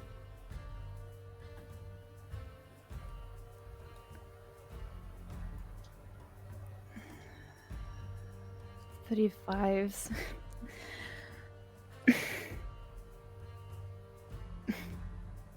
3 6s. I'm gonna challenge. Let's do it. All right. And the Devil's Die has been eradicated in that moment. Let's see. All right. Rooster, with a sinking feeling, you all reveal your hand. And yours is the only 6 on the table. You know that you are next. Please describe to us how we lose our dear solo singer in the making. There's a good fear that we could die. Suddenly, Evan realizes that this is it. The end of the line for all the wrangling and running and preening and begging and dealing and gambling that he did. He just couldn't bluff his way out of this one, and he sits there and he just I mean, we all know with Ike gone, this band is dead anyway. Having the brain, the money, mind, the solid foundation. You two are great, but I don't think you'll make it without me. I mean, we all know how it was. And we all know where it came from. I'm the one who got us to the top.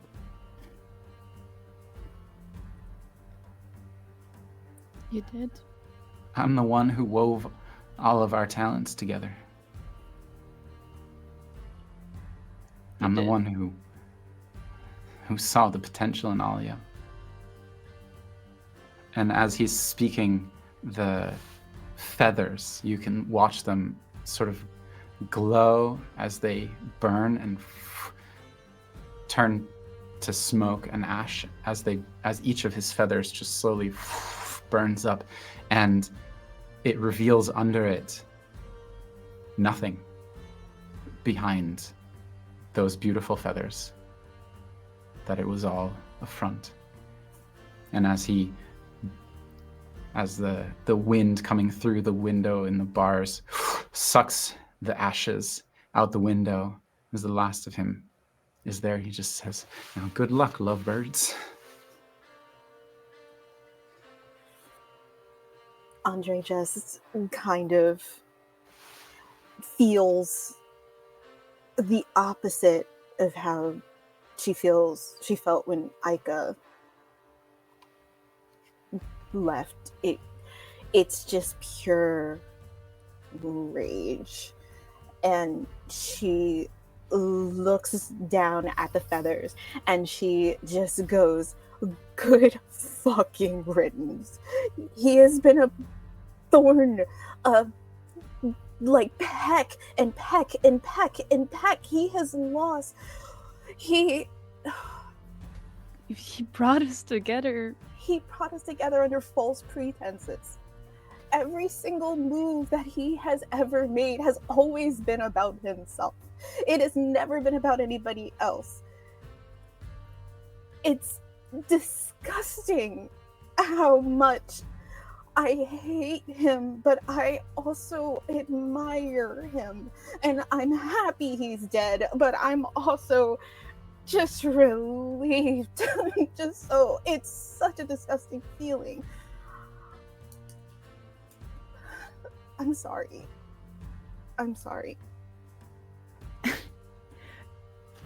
We could never do what he did, though. False pretenses, what may be. Not a lot of people could have done what he did. I know. And frankly got away with it. Always. I never, ever had any. There was never any. Oh, you said it. He got away with it. Always got away with it. And that's what makes this so cathartic, but also so heartbreaking, because he didn't get away with this. This was literally his last train that he'll ever take. As the two of you have this conversation, you descend into the gorge, and the fire burns bright around the carriages. Inside the carriage, you begin to hear the rumbling of the train and the steam and the clattering, but also music. Music begins to start up. It is as if you are back in the bar and someone has put on some shitty tune playing in the corner on a piano, and you remember this piece. This is the first piece that the two of you got up and danced to. This is what you always considered your song. And the devil's voice resounds loud and clear. Come along, stop wasting time. It's time for your final dance. Let's play another round, shall we? It's not like we have a choice. If you could please drag your die back in.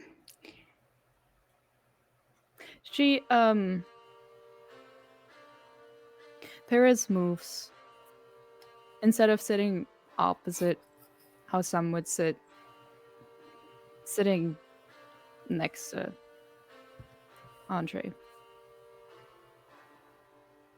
Andre gives her a little nudge and tries to put on a happy smile and goes, we can still pretend it's just a game. Right?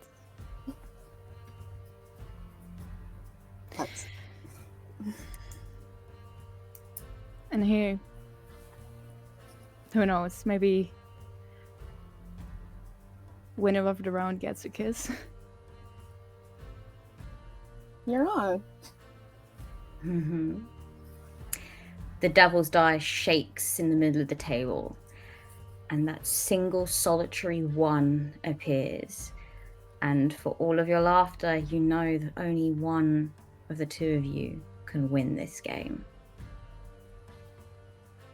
Place your bets. Let's start with Cat, seeing as there is no rooster here to hog the spotlight.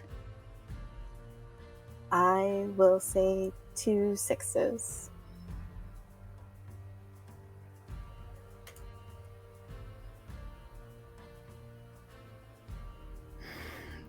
3 5s. Seems to have been my lucky guess so far.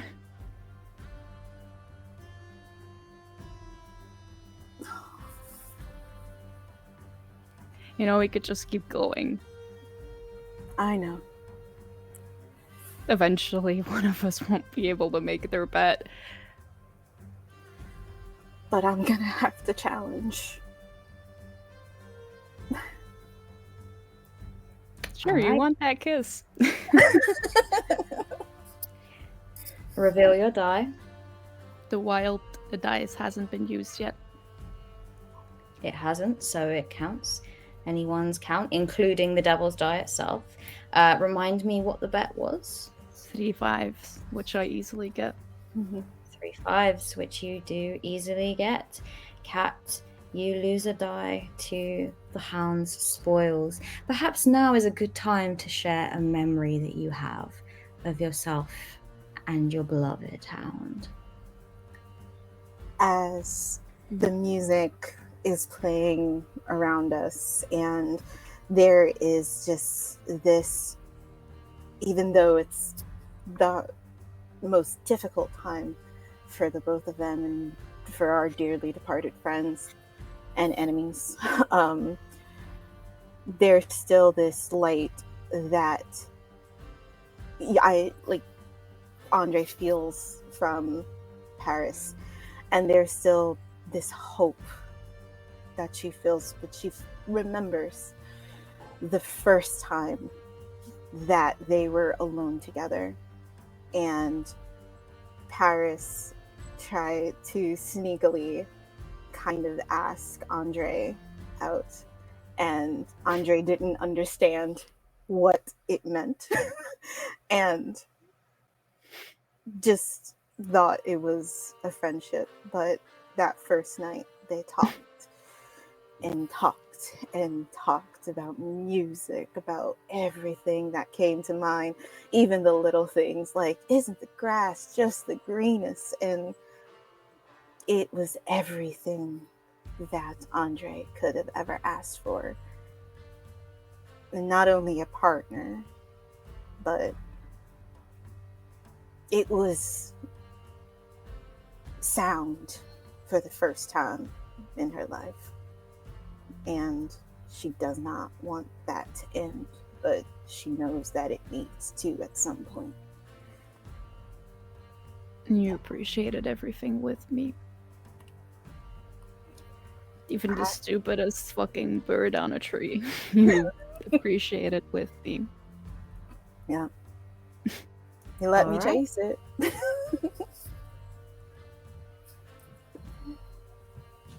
Okay. Paris picks up Andre's hand and says, I win, remember? And she gives a kiss on the hand.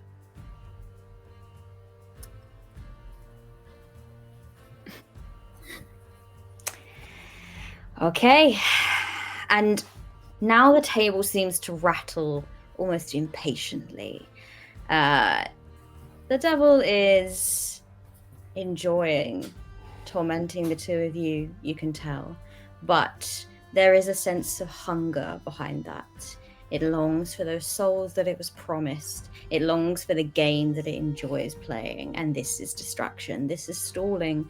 So let's play another round, shall we? And the devil's die rattles.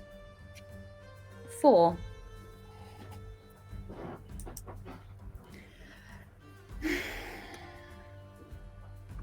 I guess I go first, unless You do. you wanna. No, I mean- all you. Sure.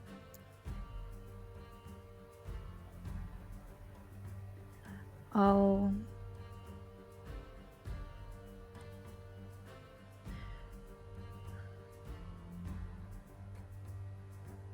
go with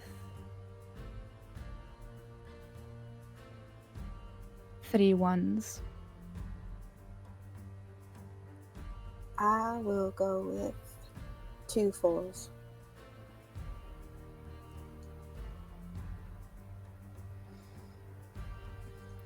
I'll go with 3 4s. I will go with 2 6s.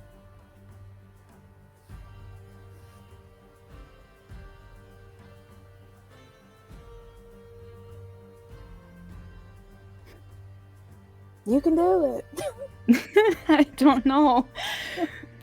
I don't know.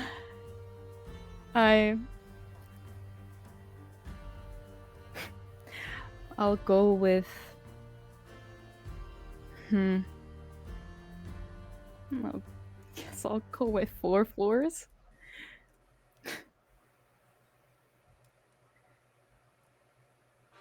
I'm gonna challenge. I knew you would. I mean, it's a pretty outrageous bet. All right, reveal your hands. And I believe that the devil's die was called. Yeah. I am not getting 4 floors. I knew it was an outrageous bet. Okay. All right. So once again, the hound loses another die, almost as if they're doing it on purpose.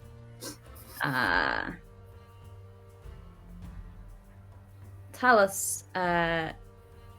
You've lost a die, hound. Please tell us a memory that you have with the cat. It's a game of luck, right? Luck can't always be on your side. But I think I've been pretty lucky so far. Maybe one of the luckiest moments I had was when you and Evan came into the Black Barn. God. I don't know what you guys must have thought when you entered and saw me there playing with my old band, friends I had just made, songs that weren't nearly as finished and polished as they are when we were performing them. But the moment we stepped aside, the three of us, and well, actually, the moment Evan came to me first and said, "There's a cat you should really meet." I think maybe from the first moment there, I fell right into it. And looking back on it now, it was all a very clever plan from Evan to get what he wanted and to get the band that he wanted. But all I could see when I walked into the room with the two of you was one person I truly aspired to be. One person who seemed so free and confident that I could only inspire to be like that, to feel like that. And then one person who just made everything else go more quiet. A person who, just for a second, seemed like they would never smile. A person who seemed very stoic. But then when we did lock eyes and when you did smile, I get why religions are built.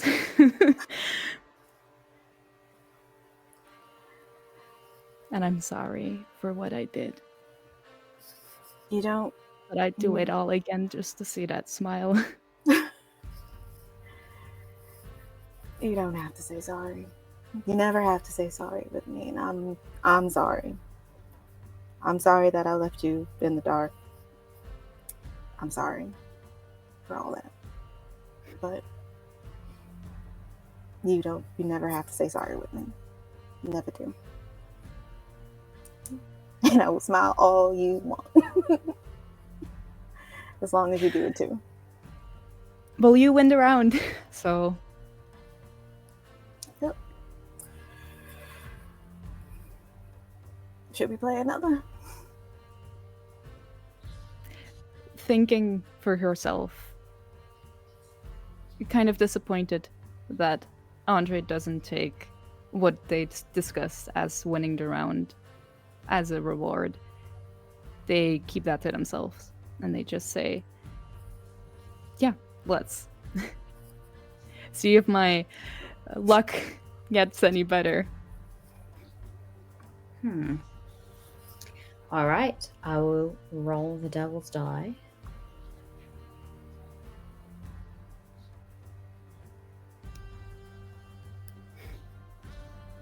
It's a 3. I'll go with 2 3s. We are immediately discounting the devil's die. I love it.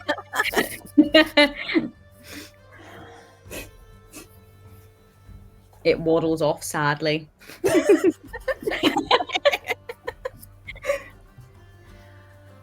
I'll go with 3 3s. Nice and slow. I'm gonna challenge. All right, Sure. reveal your hands.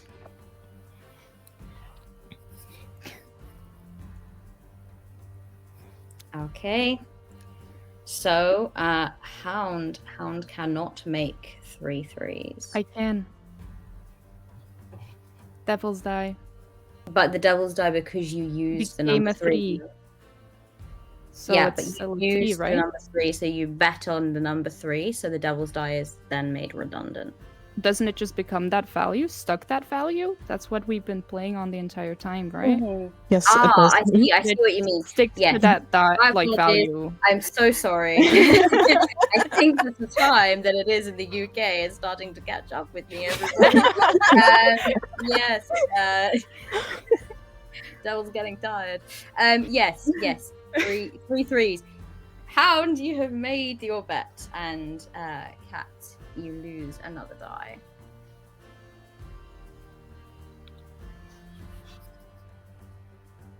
That wasn't so bad.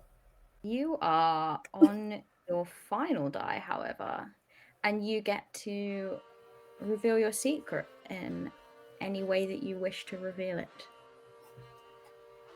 I want to start off by saying that I know we've both made mistakes, both in our relationship and within this band, and everybody's made mistakes.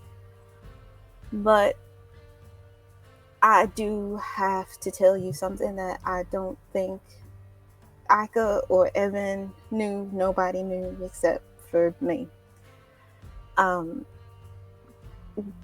The devil already claimed my soul long before we did all of this. So I don't have a leg to stand on in this at all. So you're saying there's no way you could get it back, win it back from him? I mean, the devil loves games, right? I'm sure if you were to challenge him to a game to win your soul back, you could get it. Well, here's the thing. Remember when Evan found the book just laying there on the side of the table that one night we was all drinking, having fun, smoking, doing everything? Yeah. Who put it there but me? I wanted him to find it because I had made a deal with the devil a long time ago that if I could just do something successful just once in my life, that I would bring him 3 souls. And the thing is that I did not think that you were going to be a part of it. I did not want you to be a part of it. That was not my intention, and that was not my goal. And I'm so sorry. I'm so sorry. I mean, you just said the exact same words. You don't have to be sorry for anything. I do, because I put you in a very bad situation. No, I put us in this situation as well. You know. No. You know. No. And I know that you can hear me, you horny bastard. I know that you can hear me. I want myself to be the third soul. I know you already claimed mine. I don't care anymore. I want her Hey. to live. Let's not make any more deals. No, I'm already done. Let's I not signed the make any more contract. deals. The devil's played- voice resounds around the carriage. My tricksy little kitten, you wish to make a new deal? I wish that No, we played a game. No, We let fate decide. this is fate. No. How about this?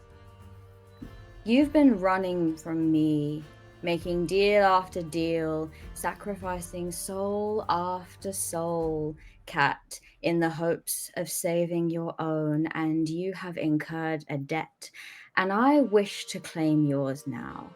I'm done playing cat and mouse with you. No. So, give your soul to me, and I will play one more game with your hound. If they win, they can go free. No, Paris picks up one of her like 2 remaining dice and throws it through the cart, like off in the distance, so that she only has 1 dice left. She says, "No, no. Andre, look at me.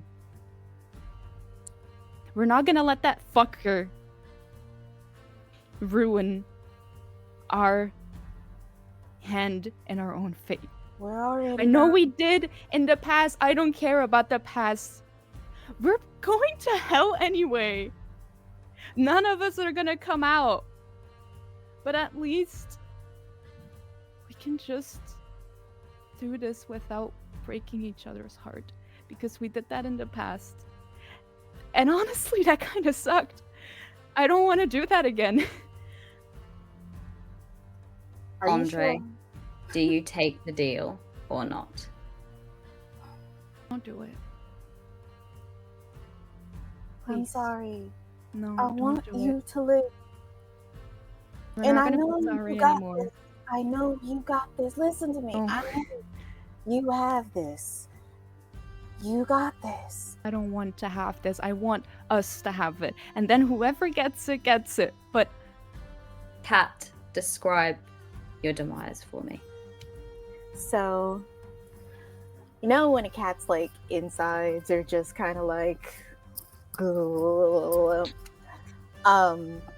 she kind of feels her stomach she lurches forward, feeling her insides just kind of twist and turn, and it's just happening inside of her, where she can't speak anymore and she can't talk, but she can just feel everything tightening inside of her, because this has been a deal in the making. This has been such a long time that she's been getting souls, doing all this stuff just to keep herself alive. So it's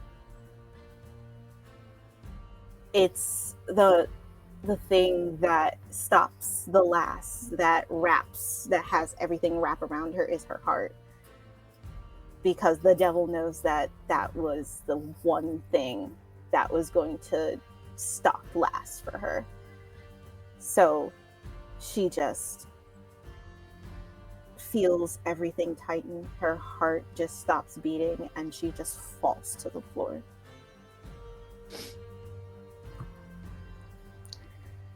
All right. And at that point, the doors to the carriage open. The carriage walls start to judder, and the train comes screeching to a stop. The walls fall flat as if they were nothing more than a stage show scenery piece. And you find yourself in a strange casino-like room.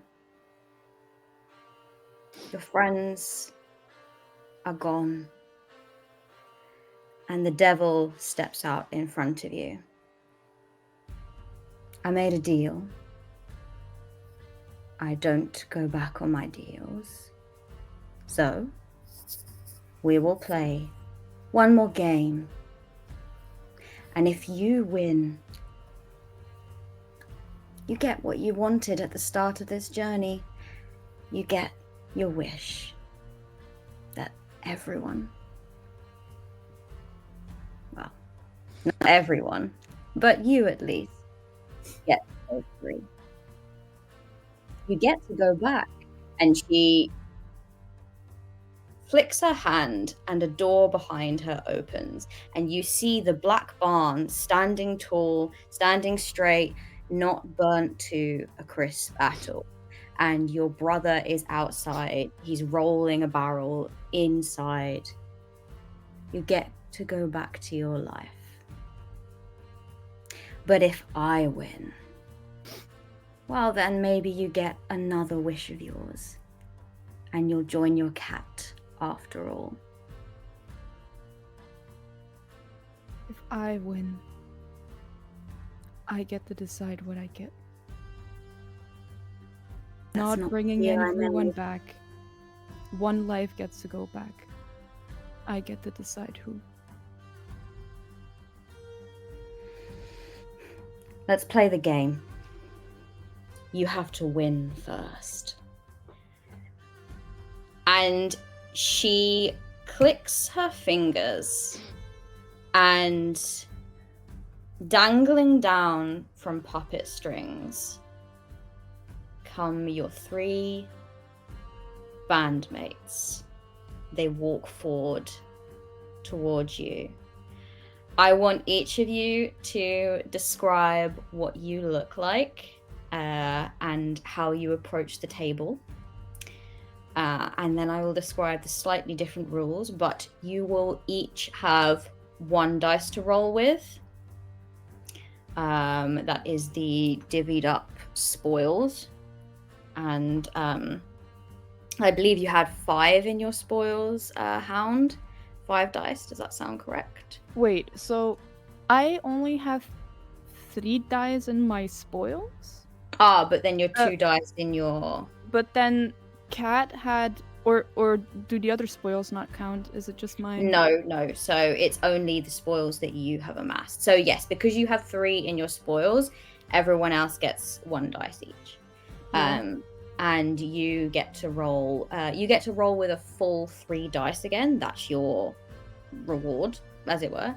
But you will be playing 3 against 1. So in this final round, if any of your cohorts win the round, and they play for the devil now, not for themselves, you lose the game. But you do have 2 extra dice than they have each, so everyone else has 1 dice. everyone else has 1 dice, and they do not get to use their And- special abilities either. Does the devil play? The devil is playing through your bandmates. Okay. And I'm assuming since I'm not on my final one, I don't have a special ability, which seems fair. You would not be able to use your special ability against the devil anyway.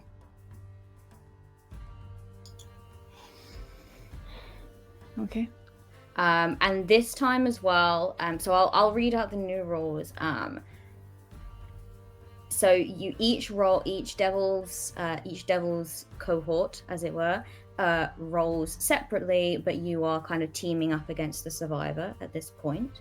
You alternate back and forth, so it is a devil's cohort will go, and then the survivor, and then another devil's cohort calls, and then the survivor. So it's like you're playing with the devil, but you're playing through they're playing through your bandmates. The devil will not be able to issue a challenge against one of the other cohorts. So my 3 bandmates. You cannot issue challenges against each other, only against the survivor. And if you we'll only be playing 1 round. So usually you would play as we have been playing and continue to play until all the heads are knocked out. But just in the sake of brevity and time, we will play 1 round and we will say winner takes all. Okay. So my lovely bandmates, please take a moment to. We'll go in order of death. of soul claiming. Mule, we have not heard from you in some time. Please describe as Mule is revealed in the spotlight and take your place at the table. As we see Mule step into this space, all we see that is left of him is just a black silhouette that makes you, Paris, think of the hatred that consumed him and that kind of became him. He's no longer the Mule that you know. He's just a hull, something so deeply dark that you almost can't fathom it. And when you focus on him, you hear the sound of drums slowly starting up, almost like a drum roll, eerie. And this drum roll becomes faster and faster and faster until it suddenly comes to a stop. And you hear his voice say a singular sentence. And the sentence is, well, I guess hell is not empty after all.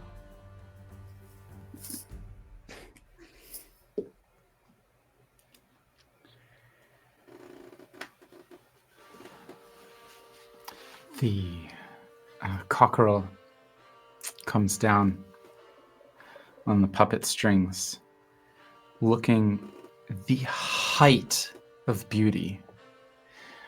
Feathers perfectly preened, colors glinting in the light, eyes almost like gemstones catching the light, faceted, throwing a spark, and almost alive, throwing a grin to the far corner of the room before focusing the intensity of that charisma and that gaze on you. And as the wind of hell sort of blows into this space and the feathers ruffle apart, you can see that underneath the feathers is just nothing.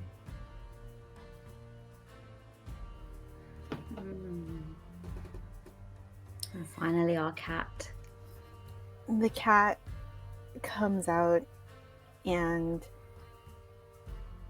it feels normal from face.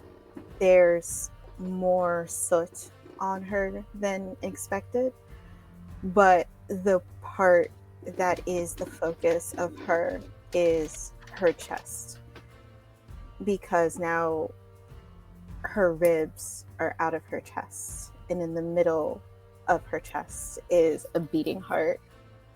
And for Paris, she knows that that is for her, but now it's not.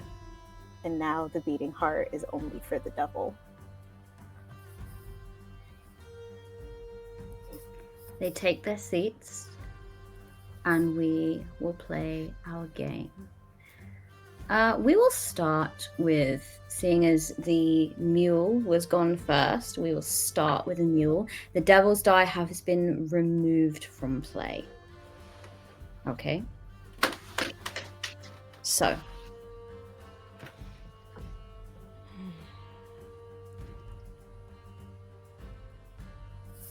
Two twos.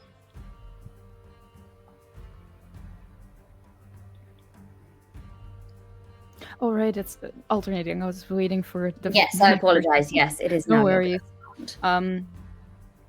As they all appeared,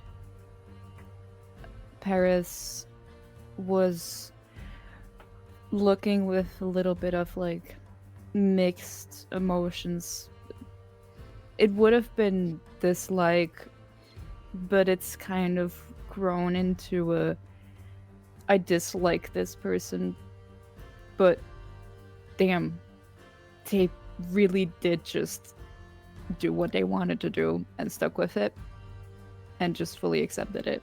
When Mule appeared, when the cockerel Evan appeared, there was like a kind of smile of, I know, despite all of the shitty things you did and saying you were gonna go solo, there's still a part of Paris that can't help but admire that. Just pushing through till the end for what you want. And as I said before, there's not a lot of people who would have been able to do what he did. But she can't look at Andre like that. So she rolls her dice and says,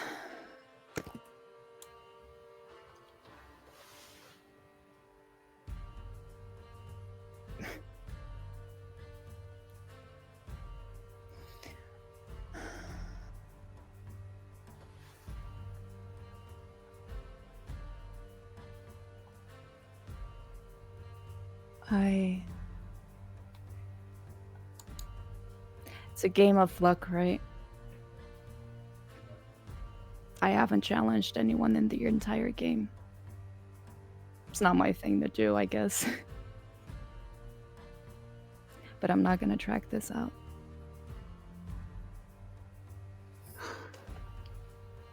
I'm gonna challenge it.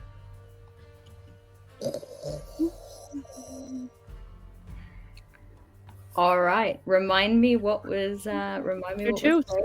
It was 2 2s. 2 2s. Okay. If we can all bring forward our dice. Oh, wow. Mm-hmm. All right. I think like that's possibly like the most beautiful. Like you literally all three of you had 2 and only 2s on your dice. That's like That's the chances in that are so small. the chances of that are so small. And I think that when I like to think of it as obviously the devil is controlling the 3 of you. The devil knows exactly what the 3 of you have on your dice. And when you say you're not gonna drag it out, you see the smile. You know you've lost before the hand is even revealed. And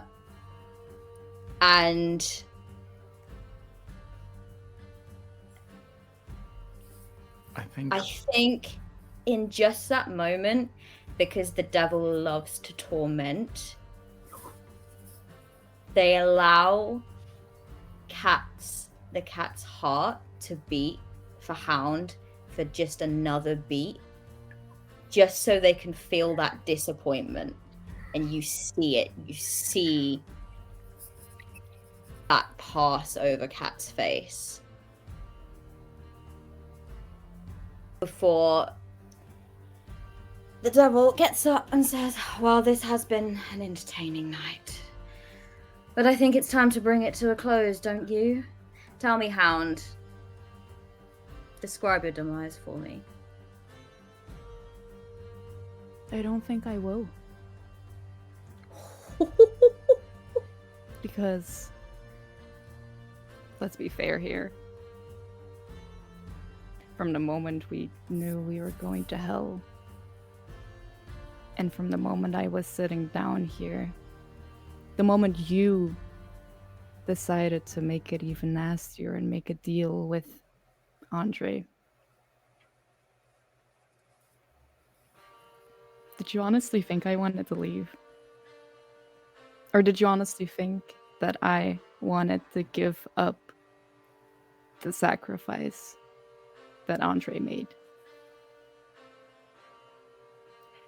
Hell is not empty anymore, and I couldn't be happier to not walk around miserably anymore, and at least I can maybe take away the satisfaction from you of knowing that you didn't win. Because whatever you might try, I'll always be optimistic about it. So no, I don't think I'll describe my demise.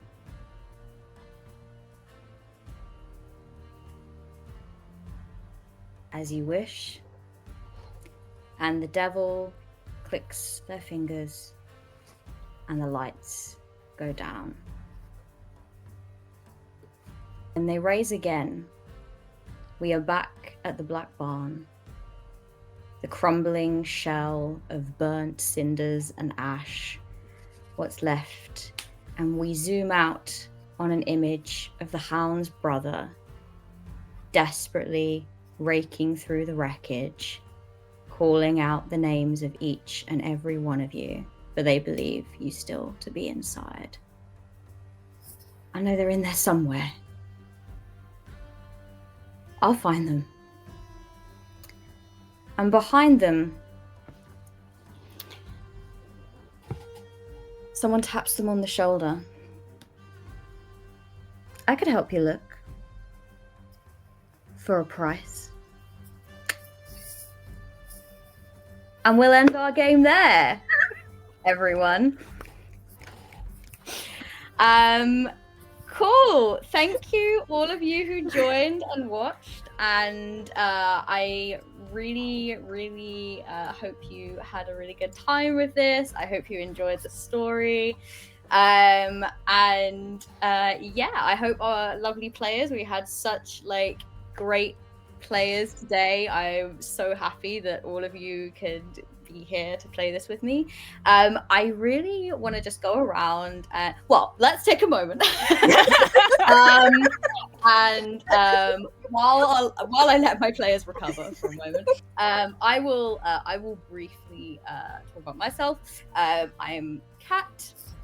I am known as the Law Mistress on the internet, or Law Mistress 93. I have been the facilitator / devil, I guess, of this game.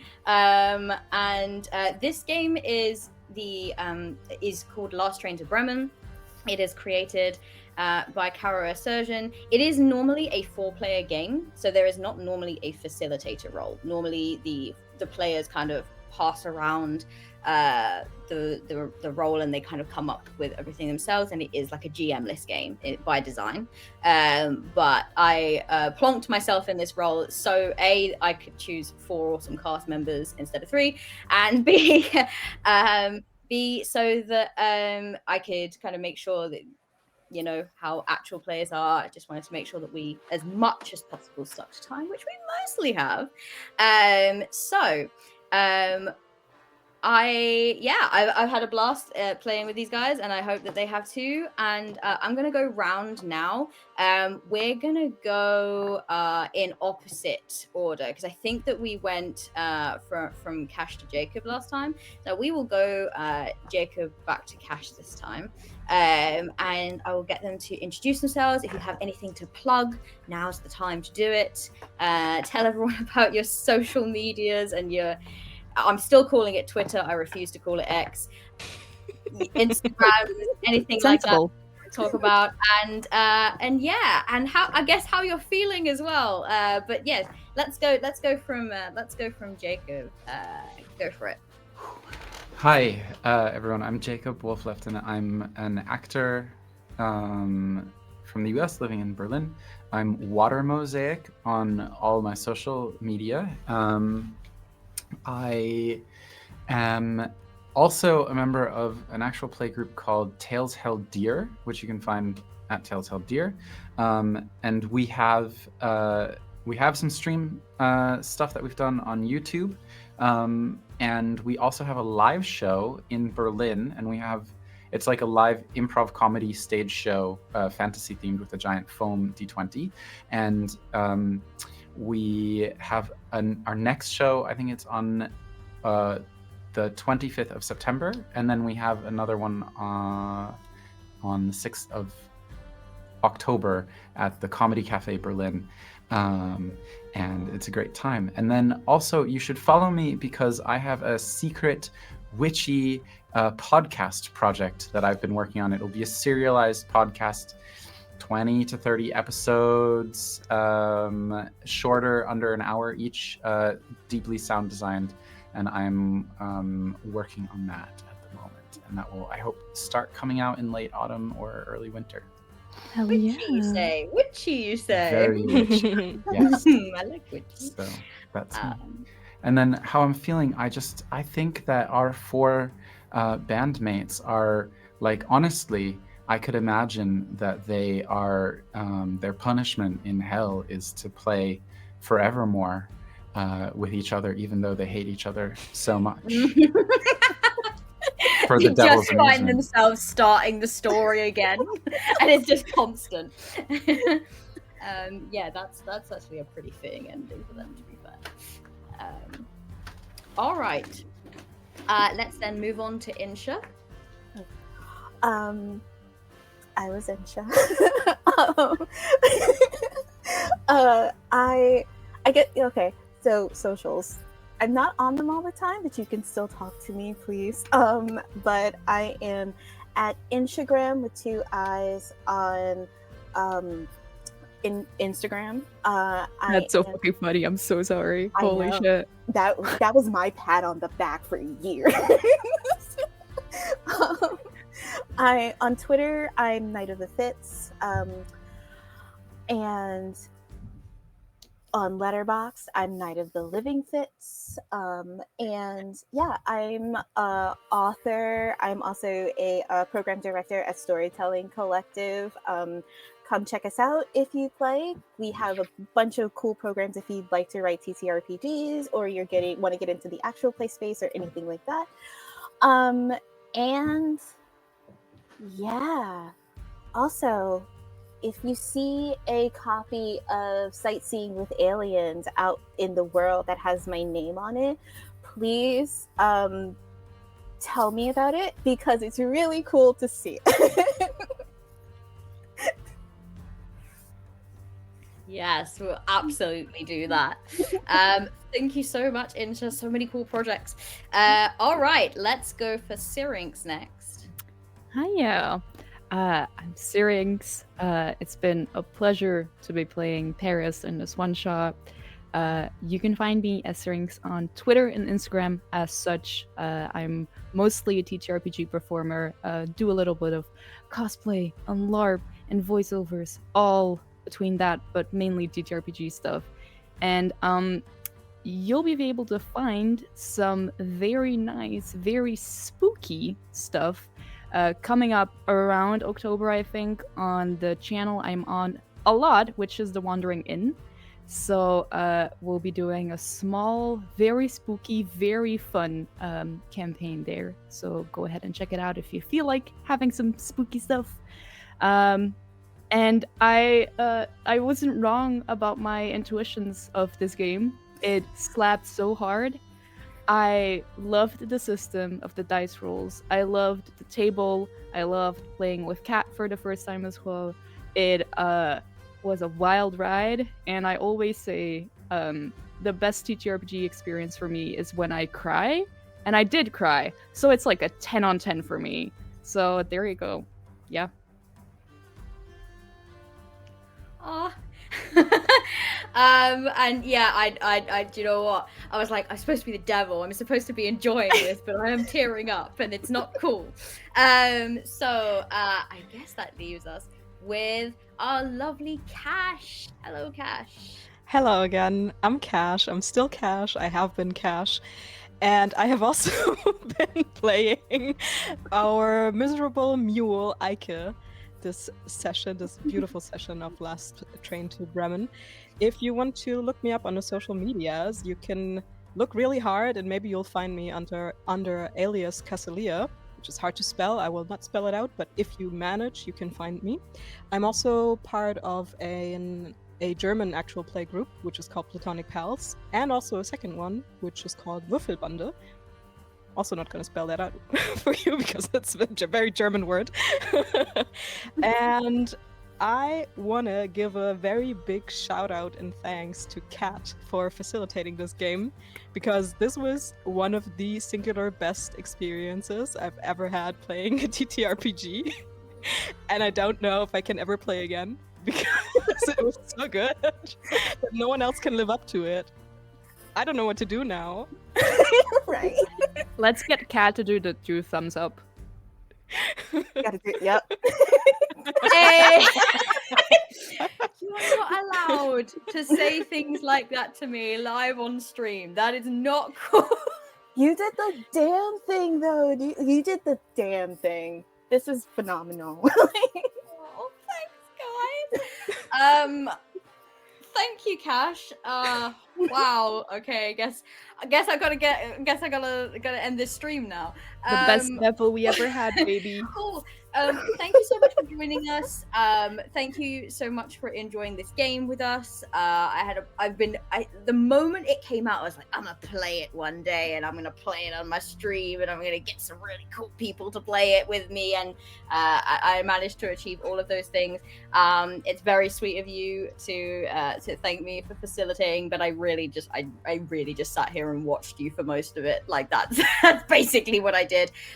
You guys were the stars of the show, and you did an excellent job, as I knew you would. Cool. We will head out now. I've had a little look.